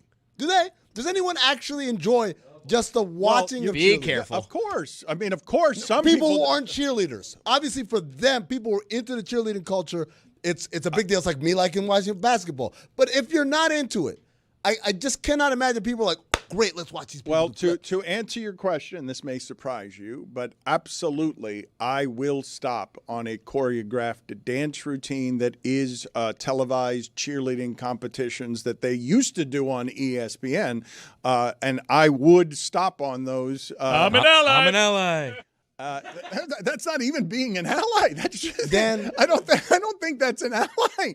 I think that's simply something that a lot of people would stop on. I think that's why it was televised. Dan, not since Justin Long in Dodgeball have I ever sat there and watched a cheerleading competition. Bring It On was last time for me. Oh, it's a good movie. A great movie. Dodgeball's a great movie. What are you guys doing? I never seen Dodgeball. What? Whatever, man. I tell you, this guy's a sucker. He's been a sucker since day one. I already told you about that. like, But he's hold very on. wealthy in crypto. Hold on. We got to. Well, not anymore. I don't know how to do this, but I've been wanting to do a couple of different things, okay? And I think this is one we can do with Zazzle. I don't know exactly how to do it. You guys help me think this out on air, if you don't get distracted by him being hacked or anything else. I'm trying, Dan. Has anyone noticed He's a that I'm sucker. He's doing sucker things. I believe that getting a review of Dodgeball from Zaz, watching it for the first time, would feel to me not unlike some of these videos in my algorithm that I watch of, for example, young people being introduced to In the Air Tonight or Stairway to Heaven, or when a generation, several generations removed from something that was popular, you get to watch the awe and discovery of someone hearing or watching something for the first time that you already like. I thought that we should do this. I requested this a couple of months ago. I thought we should do this with seminal sporting moments that some of the young people around here might not have any sort of reference points for that the rest of us have enjoyed. I like Wide that. right? Just anything. Just I like it could that. be anything. It could be Marshawn Lynch in a golf cart on the Cal field after the game, just doing wheelies in circles. Oh, so other teams, not just Florida State. What is your hacking update? You're asking me. Dan, I've been hacked. One tweet. I don't have access to my Twitter. There's no update. That one tweet went out. Nothing since. Should we respond and interact with it? We can't. We can't? We cannot because they blocked whoever it was. So the only person that you can reply to that tweet to is the person that they tagged. I know. But I don't want to click the tag because then I might get hacked and I'm not a sucker. I know this because I wanted to retweet it and I couldn't. We can't quote tweet it? No, we can't do anything to it. Damn. I was going to ask Grok, hey, Grok, did Zaz get hacked or is he a sucker? I was going to say, hey, Zaz, thanks. Like, kind of just pretend like it's still Zaz. It's bullshit, man. I don't like this. Why is there a bagel in front of me with cream cheese? If Zaz is doing it, I'm in.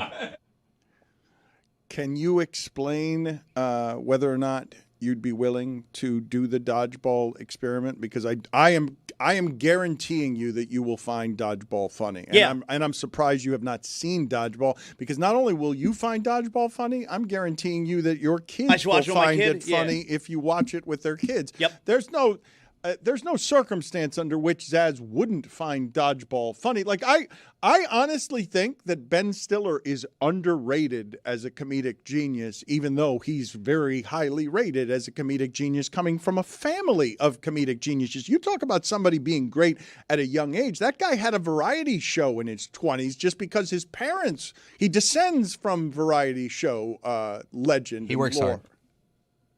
You know what, Dan? I'm going to say this. The Ben Stiller experience, right? The legacy is muddied. You know what it's muddied by? All his goofy ass Knicks tweets. Who's ruined his legacy more? Ben Stiller or Bill Belichick? Night at the Museum didn't help. Oh, Right, how that's a dare good you? movie. That's a good That's movie. a good movie. Yeah, File. You can't be criticizing. I'm just saying that's one of the misses for me. No way. You don't know comedy. Not only he does after comedy, like I don't know, I don't even know where you'd find Escape from Dannemora now, which he directed, but it's excellent. great. I know what that is, but tell Zaz. You would love that show. Really? Okay. You would love that show, Locked Tony. in. After Running Man.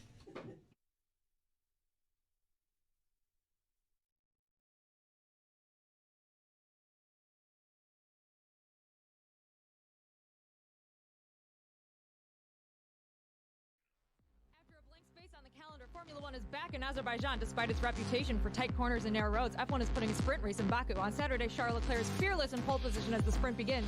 But at the start, London boy George Russell delivers some karma to Max Verstappen, making him a move to push him wide. Max is red, but George says, don't blame me. Number 22, Yuki Tsunoda clips the wall and loses a tire after just 2 laps. At the restart, Sergio Perez has a lead with 5 laps left.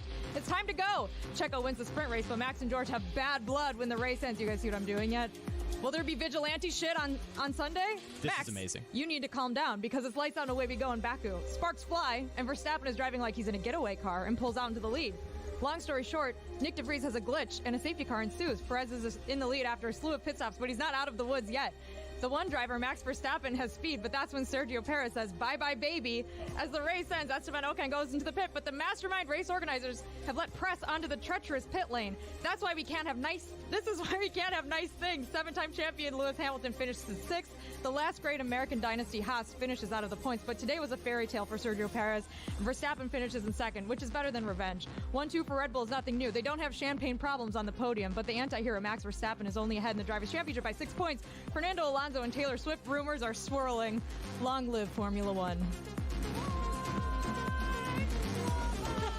Max Verstappen has won the Drivers' Championship, but we still have 4 races to go. In Austin, Daniel Ricciardo rides a horse named Horsey McHorseface into the paddock. Zach Brown accuses Christian Horner of cheating, and Fort Lauderdale's own Logan Sargent will join Williams in 2023. During quali, Carlos Sainz takes the fastest lap while his teammate Charles Leclerc takes a grid penalty. Martin Brundle gets snubbed by Brad Pitt. Tim Apple doesn't know how to wave a flag. 440,000 people are at the Circuit of the Americas. It's lights out and away we go. On turn 1, Max Verstappen gets ahead of Carlos Sainz, and Sainz tries to recover, but gets hit by George Russell. The Spaniard is out of the race before the 1 lap is even over, and Russell takes a 5-second penalty. Valtteri Bottas' race ends early, and a safety car helps out Charles Leclerc for once.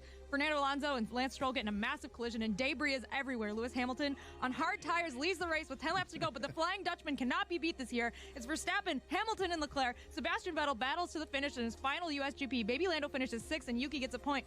Red Bull wins the Constructors' Championship for the first time in 10 years, a day after their founder's passing. People are crying, there's champagne flowing, fireworks are popping off. Everything is bigger in Texas, Dan, except for F1 drivers.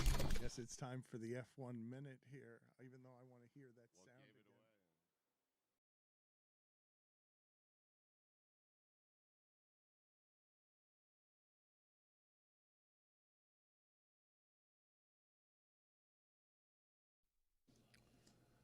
The Arkansas athletic director is still hovering over the shoulder of Mike Ryan. Jessica Smetana must be loving everything that's happening exactly how she said it would go with Notre Dame and Miami. Should we make them promise to play nice here? Or how should we do this on the front end? Well, first what we're going to do is play the useless sound montage, and then we're going to get to Jessica. But they don't have to promise to play nice.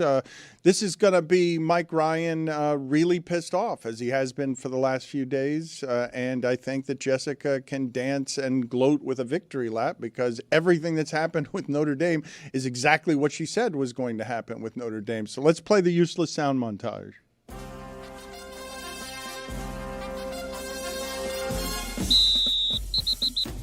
All right, what a day. This was a rough night. Yeah, I've never been in a city this big and this clean before. All wins are good. It's hard to, go on the road to Tampa. But like I told them, man, we got beat every which way you could possibly be beat. I'm grateful to be a part of this team. I love the way that they just stay connected. They stay together. They're never out of the fight. We had a good game plan. When you score 32 points, you're supposed to win. We were hunting up front, that's for sure. This is not a one-way street where everything is on the players. Coaches are involved in that too. At the end of the day, it's about making plays. What a great opportunity for us to be able to learn some things offensively. We needed to do better. We got beaten every possible way. From the beginning, executed. But that's life. It's good to learn. I'm excited we're 9-2. I'm excited that I don't have to see him until Monday. But we're never going to apologize for finding ways to be able to win. I mean, it really was kind of one of those days. I hate saying that, but it was just a little bit of one of those days. We were playing 7-on-7 football, starting from the midfield and beyond the entire game. That's tough to do in the NFL. I was really disappointed that we didn't stop them. Why would you ask me a question? You trying to bait me? You going to get me fined right there? Details and discipline. That was a box that we didn't check off today. The most important thing is, just secure the W. Gonna fly back to LA. You want to talk about some good bread? Anywhere I go, there's awesome bread. Percentages, you're going to take a few and lose a few of those. And that's why I say stats are for losers. We got challenged in a lot of ways, but you're going to get challenged in the National Football League on weekends. When defense gave us a stop, we turned it into points, and then vice versa. If we got stopped, defense would go back and forth with that. I don't think we have any more plays left on the call sheet. We play better, pissed off. Yeah, we got beat every which way you could get beat. At that point where we got to find a way just to win football games and got to keep moving forward. That's what this league's all about. I didn't help those guys, and I hate that. Doesn't matter what I think. I'm not the ones making the call. So I thought Trevor was playing really well, especially, just spitting the ball accurately. You got to be able to throw short and run long sometimes. You're trying to look at everything while also trying to focus on what you're doing. So you never try to relax. And whether we came up short and they make that field goal or whether we end up winning, there's nothing like celebrating with those guys. You don't make that decision unless, I thought the play was going to work and it didn't. The guys just executed and played their tails off. We got stability at the safety position. other than, Jalen not finishing the game? Hawaii. So the United States again, but just go play in Hawaii. I think that'd be pretty cool. But in Europe, shoot, it'd be pretty cool to go play in Jerusalem. I don't know. That'd be sick. Roy, were you laughing because of Mike Tomlin speaking in poems? You got to be able to throw short and run long sometimes. Yeah. Yes. That doesn't make any sense. Splash. He's great at little poems that say nothing. McVay's hard charging when it comes to saying little coach gibberish that doesn't mean anything. And then I'm pretty sure I heard Mike Ryan in there. Did I? That was Pete Carroll. The most important thing is, just secure the W. That was not Pete Carroll. Yeah, no. I hear the chewing of gum. The most important thing is, just secure the W. Pete Carroll. Pregame, but Monday night, I think. If last week's game for the Chiefs was a must-win against the Broncos and they lost it, what's this week's game against the Colts? Must win. Double must. Season ender if they lose. Waterloo. Jessica Smetana is with us now, and there's plenty in college football to talk about. I want to bring her in on the Lane Kiffin conversation that we were having earlier. The alleged ultimatum that he denied on the Pat McAfee show. What do you make of everything happening there? And what did you make of Mike Ryan's contention that the question that if Lane Kiffin doesn't coach during the playoff games, that the committee might consider just taking him and Mississippi out entirely the same way they did FSU when they lost a critical piece and were undefeated? Yeah. I don't know what would happen if that's the case. That's why this is so crazy, because Ole Miss is actually in a better position this year than they were last year into getting into the playoff. That would not be the case if they had actually lost to Florida last weekend, which looked like it could happen. But it's one of those things where at first, it's like when you're in a relationship, if you have to give the other person an ultimatum, you should probably just break up. Like, they've already kind of broken up with you at that point. You don't really want to get to the ultimatum route. Obviously, his denial was noteworthy. He said that's absolutely not true. There's been no ultimatum, anything like that. And I don't know where that came from. Like a lot of stuff out there. He then posts, his Tumblr poems and stuff on his Twitter account afterwards. But yeah, reportedly his family was in Gainesville and Baton Rouge last week. So that is where it's coming from. I think he knows that. And The Athletic and both them and On3 said there was an ultimatum. So I don't know. You could believe Lane Kiffin or believe the reporting. Either way, we all know he's sniffing around. He hasn't signed an extension yet at Ole Miss. So it would not surprise anyone if he took one of these jobs, as we all kind of expected when they both became open. Did you hear Kim Mulkey weigh in on the situation? No. She took all the air out of it. She was on the Zoom leaning in he's meeting in Gainesville. Stop asking him. I know everybody here is so interested in Lane Kiffin. She was joking about the lack of reporters there. She goes, you guys are all on the Lane beat right now. I'll do this for you. He's in Gainesville. You mentioned, though, Jessica, who do you believe? I like her. Lane Kiffin or the reporting? You believe the reporting, right? I mean, maybe there wasn't necessarily a direct ultimatum given, but maybe, maybe they're both right. Maybe they've told him, hey, you need to make a choice about this. Maybe they didn't give him a deadline of the Egg Bowl or whatever it is. But I think both can kind of be true, right? I mean, maybe we're just splitting hairs. He didn't necessarily say, I'm not looking into other jobs. He said there's no ultimatum. Put it on the poll, please. If you have to give a person an ultimatum, should you just break up? I was asking earlier, would there be any other coach in the nation, any other coach that you wouldn't laugh at the possibility if that person doesn't coach in the playoffs, then maybe his team shouldn't be in the playoffs, even if his team deserves to be in the playoff? What Mike Ryan was suggesting there is not something I would apply to any other coach in that sport. I don't know. I mean, I don't know about all that, but I do think if he did leave the team and then they went into the playoffs and won a game, I mean, that would have to crush him, right? That he's been wanting to be in the playoffs this whole time, and for that to finally happen, it's the same reason why Brian Kelly was criticized so much when he left Cincinnati before a New Year's Six game and left Notre Dame while they were still in the conversation for the 4-team playoff. It would be a terrible and almost unprecedented thing to do, to leave your team before a playoff. So that's why I can't really apply any sort of precedent for it. What did you make of yesterday's made-for-television stupidity? Honestly, I don't think that Miami's necessarily out of it. I think there's still a dozen or so games left that are going to matter a lot to this. I mean, the Oregon USC game this weekend is going to be huge. Obviously, the Iron Bowl is always, even without Hugh Freeze, I mean, maybe even because Hugh Freeze is gone, is going to be a good one. We still don't know who's even going to play in the SEC championship game because there's a number of scenarios there. We don't know who's going to play in the ACC championship. There's still a backdoor way Miami gets into it. So I don't know. My opinion since the first ranking came out was we have to just let some of these games play out. It's possible Notre Dame could stumble against one of their next opponents. And I don't even mean necessarily just lose, but obviously the committee will look at if they have game control. That's something that they care about a lot. Same goes for Miami. Same goes for BYU and Utah and Vanderbilt and Alabama. So I'm not counting my chickens, Dan. I'm not booking my ticket to Oklahoma for the first round playoff game against Notre Dame. But I also, when I came on this show 2 weeks ago after the first ranking, I thought Mike was going to be really mad and yell at me, and he was totally defeated and was like, yeah, we played like crap and like blah, blah, blah. Miami needs to look at themselves in the mirror. And now it's like, okay, I feel like it's kind of late for all this. Like, this has been the case now for over 2 weeks. You can count your chickens. You can count them. I'm not counting my chickens. You can count them, though. Notre Dame can count its chickens. What do you mean? You're playing like Syracuse. You don't have anything left. Yeah, but I think that what the committee head said last night was that if Miami and Notre Dame get closer, maybe they will factor in a head-to-head. But right now they're not in the same pod, and they've ranked the teams. I know you guys have already discussed this by now, but like 3 at a time, they'll do, Oklahoma, Notre Dame, and Alabama were the 3 that they were debating the order of in this ranking. It wasn't Alabama, Miami, and Notre Dame, or Vanderbilt, Alabama, Notre Dame. So I think it's possible that there is some sort of upset in the middle there, and it brings the 2 teams closer together. I also think if that is the case, then both teams should make it. I think Miami is a good football team. Jessica, another big question today regarding Notre Dame is: does Notre Dame have to kick back to the Vatican? Like, do they got to No, I don't think. Again with this? Notre Dame's endowment's probably. I let him go. I'm like, minor okay, penalty, 2 minutes. We have some discourse here, but Amin has something good here. Imagine that, guys. I try to get Jessica's answer. She's enthusiastic and want to give it. And what do you guys do? Talk over her allies? I think not. Okay. Thanks, Amin. I got your back.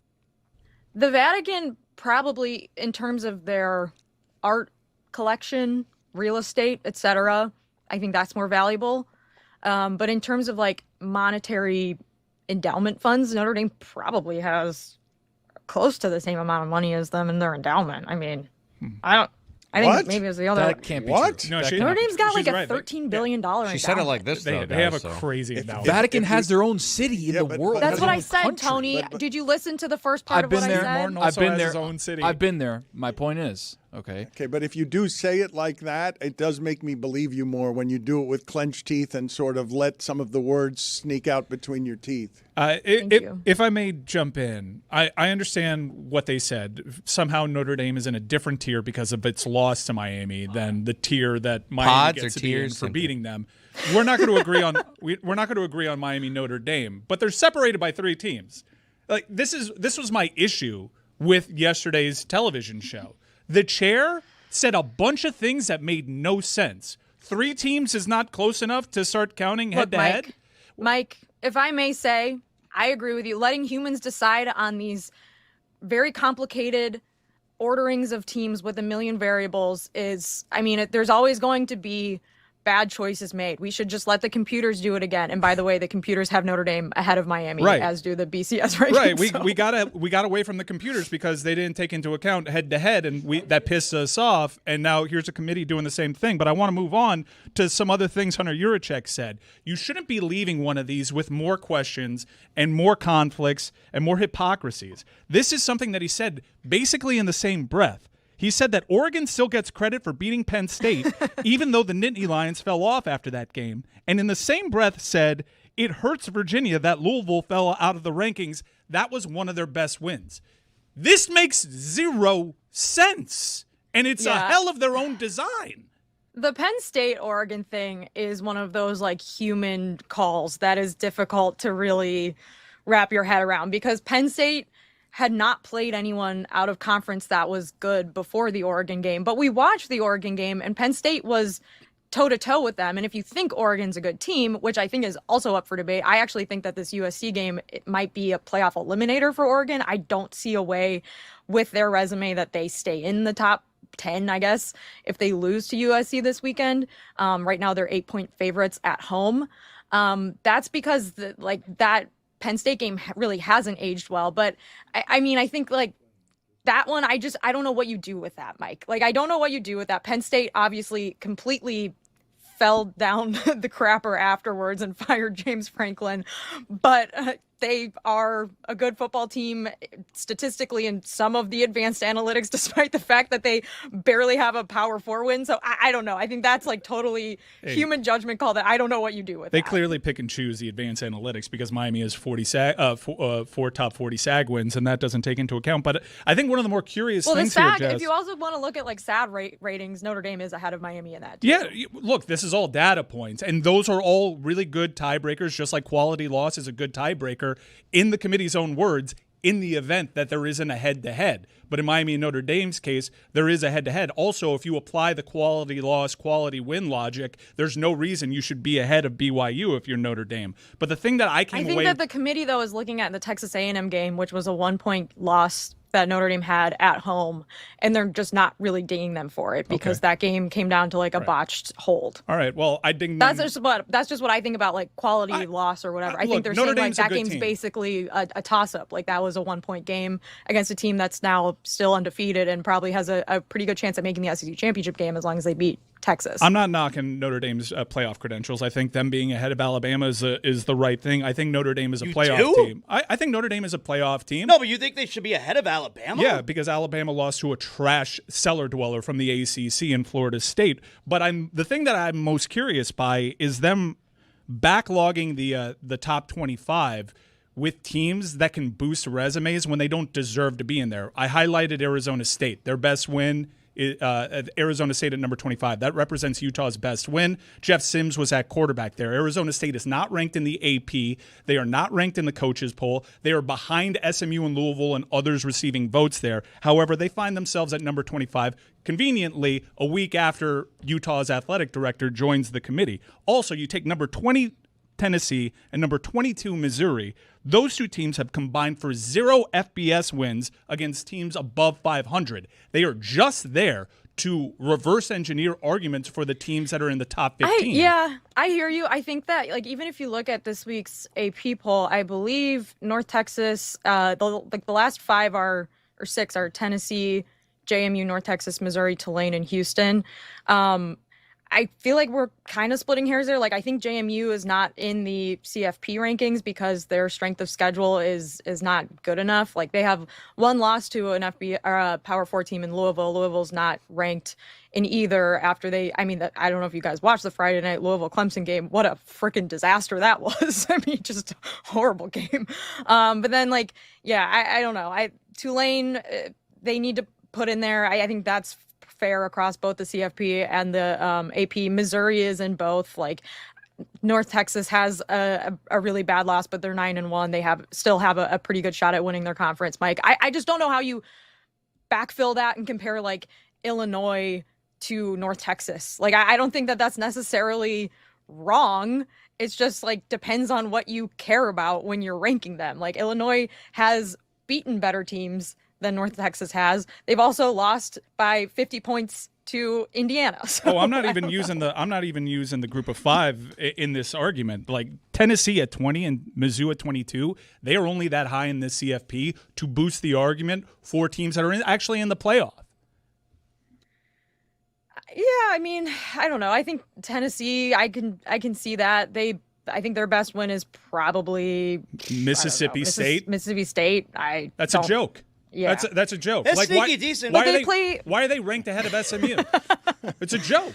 Because SMU lost to a pretty bad Baylor team, and they lost to a pretty bad Wake Forest team by 1 point. Only scored 12 points in that game. We're talking about losses, though, and lost to TCU, which is also and not beat a great Miami. loss. But you have to ask, who did Tennessee beat?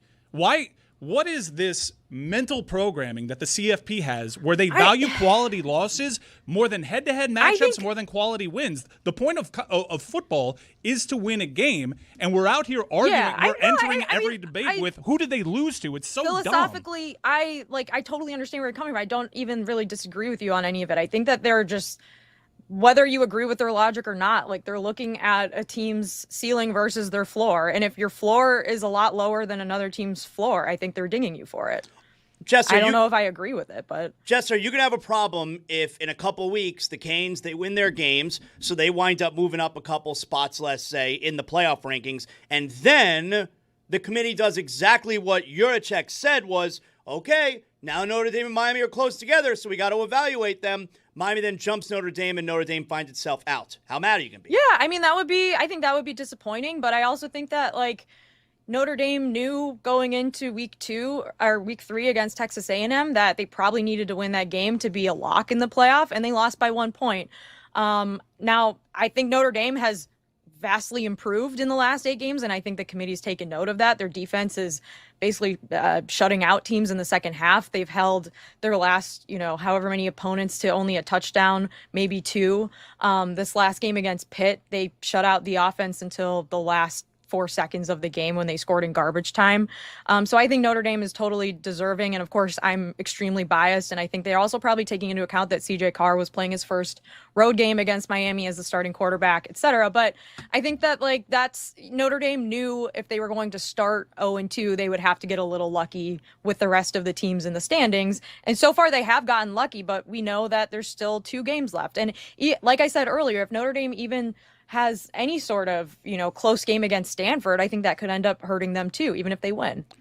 Check out her extremely biased Notre Dame podcast with Mike Golick right. Jr., the Echoes. I'd be totally fine with North Texas being in the playoffs. I'd be totally fine just choosing the 12 best quarterbacks and putting them in the playoffs. I think Drew Mestemaker is one of the 12 best quarterbacks in the country. Yeah, he's good. I think that I feel bad for the G5 teams this year. I think everyone's mad at them, and they're also in 2 large conferences where they can't all play against each other, and whoever ends up making it is going to be a multi-touchdown underdog, and they're going to get laughed at, and I'm going to feel bad for them, and it's going to make me feel bad, even though it shouldn't, because this is the playoff format that we all decided on when there were 5 power conferences, and now there's only 4. Jessica, do you know anyone who's not already a cheerleader who watches recreationally cheerleading competitions other than the scene in Dodgeball where Justin Long goes to compete in Vegas? Do I know someone who's not a cheerleader who watches cheerleading competitions? Is that your question? Earnestly, yes. Yes. I know one person. He was the former head coach of the New England Patriots. He actually currently coaches the North Carolina Tar Heels. He was at his girlfriend's co-ed cheer event this past weekend. Thank you, Jessica. Yeah, that's why we were discussing it, and Amin was saying that nobody likes watching. What was that? What does that mean? Time to get in it. It's Jessica's Internet Minute. Go ahead, Jess. That's your cue, Jess. Oh, okay. Wait, can I have a ruling on if this counts as an internet minute? It happened in real life, but I read about it on the internet. It does. It counts. Okay, Dan, what do you know about this reporter named Olivia Nuzzi/Nuzzi? I'm not sure how to say her last name. You know about that? She had an affair with Scrotum Face? Her name's Nuzzi? Which Scrotum Face? Lot to pick the from. The Dolphins Dan. logo? Because there's multiple affairs with Scrotum Faces that potentially occurred in this story. Including one with 2 Scrotum Faces. All right, go ahead and give me the details. I wish I knew nothing about this, Dan, but unfortunately I've learned everything that there is to know about this person against my will. So this woman was a political reporter. That's disgusting. Dolphins logo. It's an old man's ass No, on it's the. a nutsack. We don't know about that. It's an old man's ass on the dolphin helmet. It's like a werewolf's ass. Okay, so she was a political reporter, and I don't know. I feel like people have probably seen this name around, and they're like, "What's the deal with that?" So I'll explain. She pretends to be a journalist right. while dating or having an affair with RFK, who she was profiling. So yes, the story came out last year that she had an affair with RFK Jr., who she had written a profile for. So then she was, I guess, sort of let go of her New York Mag job. Later on became the West Coast editor of Vanity Fair. And her ex-fiance, Dan, is also a political reporter who previously worked at the New Yorker but was let go because of some other misconduct allegation. He wrote a blog post the other night. This is where it gets there's a dramatic twist. A what? He wrote a blog post or a Substack, whatever you want to call it, the other night about her affair with this presidential candidate. But then if you read the whole thing, there's a huge twist at the end. Allegedly, this was about Mike Sanford, not even about RFK Jr. She's had multiple affairs with presidential candidates and previously dated Keith Olbermann. And there's your sports tie. She's got a type. By the way, Dan, I wore a costume today. I'm The Rock. I have a fanny pack on. Oh, okay, nice. yeah. You're welcome. Well done. It is. Thank you, Jessica. Again, her extremely biased Notre Dame podcast, The Echoes. With Mike Golick Jr. Yes, we'll do it this way, I guess. This is not an echo chamber. Thank you, Jessica. Appreciate the time. Bye. I wanted to ask something based on a contention that Mike Ryan has had here for a couple of days. I don't know how you guys do these kinds of measurements. Mike Ryan has said, and Tony, I'd like you to help me here because I'm going to go to a roster literally from 40 years ago. Mike Ryan has said that the University of Miami's offense this year is positioned to be the second best in the history of the program, the best one being the one with Cam Ward. No, last 20 years. Okay. So the best since, okay. So I was going to go back 40 years because I didn't realize I thought you were saying it was the second best statistical offense the University of Miami has had. Regardless, the conversation I wanted to have with you is if in the modern age, right, there are two offenses I think of in University of Miami history when I think of just sheer absurdity, right? There's the one at the beginning of the 2000s where you had Clinton Portis, Willis McGahee, Frank Gore in the backfield. You had Bryant McKinney as a first-round pick on the offensive line, and you had Andre Johnson. I don't know who the second receiver on that team was. Andre Johnson was a top pick. But then when I look back at the 1986, I believe, offense of the University of Miami, you had, as the wide receivers, you had second-round pick in Brian Blades, second-round pick in Brett Perriman, first-round pick in Michael Irvin, and your quarterback was Vinny Testaverde, a first-round pick, and Alonzo Highsmith was your running back, so that's a top-5 pick as well. I don't look at the University of Miami offense and see a whole bunch of first-round and second-round picks. Do you? On the line, we'll see what happens with Markel Bell. But Mawanoa, on the offensive line, they have two of those players. Believe it or not, out of all the offenses you just invoked, last year's was statistically the greatest offense in the history of the program. Correct. And so the question I was going to ask you and Amin when we start talking about the changes in how it is the game is played, right? You can tell me that Restrepo is the best receiver in Miami history because the production suggests as much, but he's not. Correct. And so he's not the best receiver to ever put on a jersey. So how do you do this?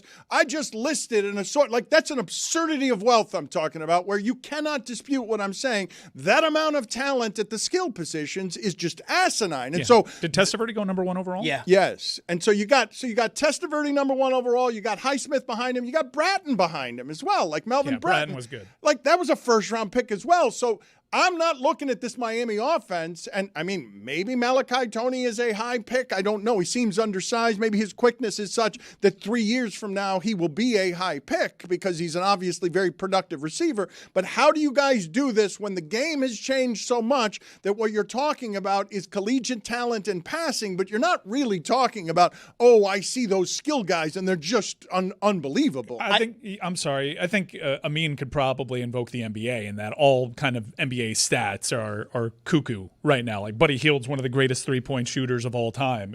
Statistically, where is he all time? So that's a crazy thing. I remember when Reggie Miller's 3-point record was broken. It was a big deal. Ray Allen did it, and then Steph Curry broke his. And I just saw last night that Reggie Miller is now 7th or 8th on the all-time. LeBron passed him, right? Yeah, LeBron passed him. So it's like all these little things. Vince Carter in one night got passed on 2 different things. He got passed by Steph Curry in points scored and passed by LeBron James in seasons played. The numbers are accelerating because of the pace and the style of play. But this goes right back to Dan. When I hate when people are like, "Ooh, it's better." Someone's like, it's impossible to compare. Like, just because the numbers are bigger doesn't necessarily mean this is a better quality athlete. I feel like, because we're going back 40 years, right? 1986. I feel like sometimes we obviously acknowledge how much better, how much more skilled, bigger, faster players are today than they were, say, 40 years ago. I don't think we mention often enough how much better the coaches are. Like, coaches today, the way they scheme, design the plays, play calling is definitely so much better and more complicated than it was 40 years ago. Like, those players that you just mentioned back in 86, if you had those guys on this Hurricanes team, it's completely different than with these current players, but this kind of coaching, meaning, the kind of plays, design, schemes, and all of that. With just the technology that's available, think of scouts. Think of how many cameras we got. Think of our ability to have playbooks not on thick stacks of paper, but on an iPad. Yeah. And each play has video associated with it. The tools available to the modern athlete are so much far beyond what we had 40 years ago. There's no way the coaches back then in 1986 were close to what they are right now. Zazzy, even though Walsh would like a word. Even though it's staffing, right? Like the idea of like how big was the staff 40 years ago versus the staff now? There's just so many people just around on the staff who can do these things. Yeah. It's funny that you mentioned that because we didn't talk yesterday at all when you mentioned staff that Chip Kelly's making $6 million a year. He's the highest paid offensive quarterback in the league. Coordinator, excuse me. And I find amusing that so many people were upset about the conflict of interest with Tom Brady when clearly he's not providing anything on offense that is helping them in any way when Ashton Genty is carrying 6 times for 7 yards and leads the league. When Matthew Berry told us he was going over. Yeah, leads the league in being tackled in the backfield and being hit before. Like, I've seen Ashton Genty, and this has to be a record, an NFL record. I have seen Ashton Genty hit 7,000 times this season before he gets the football. Like there are people in that back. That's a bad Dallas defense. So they did make a personnel change, though. That was a helpful acquisition, and it directly impacted Genty in that game. Correct. But what has happened clearly, look, I think Pete Carroll regrets going back to Oakland. I think he underestimated, as we all did, how much Geno Smith was helped by having Metcalf, Lockett, and Smith and Jigba on the same team. Like, those were all on the same team at one time, those 3 guys, and they clearly made Geno Smith look a lot better than he looks right now. You take Ashton Genty over his rushing yards, and then you check mid-game. He's got 2 rushes for -1 yard. Not a good feeling. Christ. Yeah. Dallas was putting so many. They had 700 people in the box. Matthew Berry didn't tell me that. I saw Leon Lett and Too Tall Jones get into the backfield and hit Ashton Genty. The thing that happened in that game, though, what are you paying Chip Kelly for? Like, what is Tom Brady doing there? Like, we talked so much about conflict of interest, and he's wearing a headset. What possible wisdom is he giving them? They are terrible at offense. The Chip Kelly thing is interesting, and it's why the NFL, when they talk about Lane Kiffin, they worry about his offense. Why would we trust you to develop our quarterback, even though you worked with him before, when you have a recent history of guys coming back from college to the NFL and their offense is not working out? When we see Brady in the booth and he's got the headset on and everything, are we sure he's not just practicing broadcasting? Well, there's no proof that he's getting better at it, so I don't know how much he's practicing. There were a few plays the last time I listened to him where I was like, he seems to be stopping now. Because, before he was just pushing through the next play. There were a few times where I'm like, he may have gotten the note because he stopped talking at the right time. He's still not great, but he at least has the timing down a little better. It's kind of like one of those things with the great players. Like, why can't great players be great coaches? Like, just go do what I did. And it's like, hey, Tom, we can't. Like, I'm Geno Smith. I can't do what you did. Whose job is it to give Tom Brady notes? Who's the guy? Producers? I know whose job it is on paper. I'm talking about in real life. Who's the one? You tell him. No, you tell him. You tell him. Tom, can you? I pictured Burkhardt just being like, try to stop before the next play starts. You guys say that, though, but I have found that athletes take to coaching well and want to be better, so they crave criticism. Like, they're different than most media people. They are not the sensitive He's like, give it to me straight. Right after the first one, he's like, give me real notes. I assume he wants to be better at it. I don't think he wants to be bad at it. I don't think he wants to be bad at anything. Do you think, like, it matters, though? Like, he wants to be better. He already knows the checks coming. It's like, I can just kind of do my thing. He sees he gets the overall vibe of the internet. I feel like he could tell that it was not positive. Tony, that goes against everything I know about Tom Brady. I think Tom Brady is fighting like hell to not have his name brought up as the biggest gulf between what they did on the field and what they did in the booth, because right now he's top of that heap. Who's got that title? Who's he taking that title from? That's Marino? a great. That's a pretty good one. That's a pretty one. good nominee for somebody who was great on the field, Reggie Miller, but was famously bad at broadcasting, or is famously. Remember when he wanted to be a stand-up comedian? That was like a short stint of I'm going to be a stand-up comedian. And we're like, who did? Really? Tom Brady. That's crazy. Before he was broadcasting, he was like, I'm going to be a stand-up comedian. We were all like, really? Okay. I don't remember that part. You're telling me Tom Brady's going to stand up in front of me and say things and I'm going to laugh? Look it up. There's no way. Look it up. I don't think. And was you that remember. real? I know you remember. Yeah, no, you're locked in on stand-up comedy. I know you do. But was that for real? For real? It's like when T.I. tried to stand up. It's like, I don't know. Like Blake Griffin tried stand-up. Blake Griffin was good at stand-up. He's good. Tom Brady, bad. I have had a source of tension here for these 3 hours, and I'm going to say pretty close to the 24 hours before it. There have been very few sources of tension with Zaz since he's been here, but he left here yesterday genuinely pissed off because he felt like I was asking him a question that I was asking Amin. I know you were. And everyone was confused by whether I was asking Zaz the question or whether I was asking Amin the question, and then Amin objected by when Zaz answered the question. Oh, the look that Amin was giving me. I was confused while I was talking. And Amin, wait, why are you looking at me like that? I'm answering a question here. I'm giving good information. Amin was very upset. I didn't like it. Forgive me, Father, for I have sinned. And so the tension here develops into what ruling from among everybody? What do we come to? Did you say ruling? Yes, a consensus. All rise. The Honorable Jonathan Wait a minute. Zaslow now presiding He's, with prejudice. Wait a minute. He's ruling on his own. He's going to rule. He's got bias here. What do you mean it's without prejudice? He's got prejudices here. He's going to rule. Dan, enough from you. Your papacy. Thank you.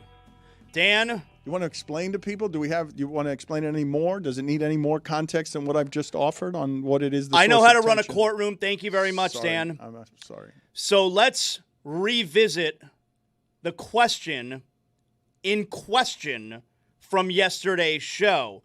Let's play. I need some evidence here, and we will decide if the question was for me or the question was for Amin. Can I please? This is Exhibit A. You have been very hard on LeBron James, Zaslow. You have said that LeBron James is faking an injury. Oh, yeah. It made me laugh to see the headline, LeBron James, and then parenthetically, sciatica. Returns to the Lakers. You are thinking what's about to happen here, given that the usage rate of Luka has made the Lakers look like the Mavs that went to the finals. Yeah. Because when you give Luka the ball all the time and just allow him to dominate the ball, he will dominate the game. And, I'd be curious about your thoughts here, because the Lakers with Luka through 14 games, and Luka has missed a few of them, and Austin Reeves has been great. They haven't looked like they missed LeBron at all, even though statistically LeBron was a top 10 player in the league last. That was the first half of the question. Okay. Holy crap, what a long question. All right. I would like some eyewitness accounts. Mike Ryan, please. Some witnesses? Hey, how's it going, buddy? I was here earlier. I think that question was for Amin. Chris, I would like an eyewitness account. You're a biased judge. I'm getting eyewitness accounts. I think it started you for made you. a face. You got a witness. You're threatening the witnesses. I think it started for you, and then Dan realized as he was asking it, like, oh, Zaz isn't the perfect person to ask this question to. It's Amin. This is like a 3/4 of the way, Zaz. He pivots at the last second for Amin. So if you're asking me who was this question for, I'm going Zaz. If it may please the court, he's just talking Go to ahead, Zaz. Amin. He's just talking to Zaz. He says, Zaz, you're one of those guys, and he makes his point, and then he ends with the question directed at me. He asked the question invoking Jonathan Zaslow's name, and then mid-question, you may have heard, asks another question directed at Jonathan Zaslow, and then later in this godforsakenly long question, does he then address Amin? I rule in favor of the question being for Jonathan Zaslow. No! Unforgivable! That's my gimmick. You don't pour water on me. Guys, listen up. The Emirates NBA Cup is rolling. Big games, big stakes, nonstop drama. Get in on all the action with DraftKings Sportsbook, an official sports betting partner of the NBA. New customers download DraftKings Sportsbook app. Use code Dan. That's code Dan. Bet $5 and get $200 in bonus bet if your bet wins. In partnership with DraftKings, the crown is yours.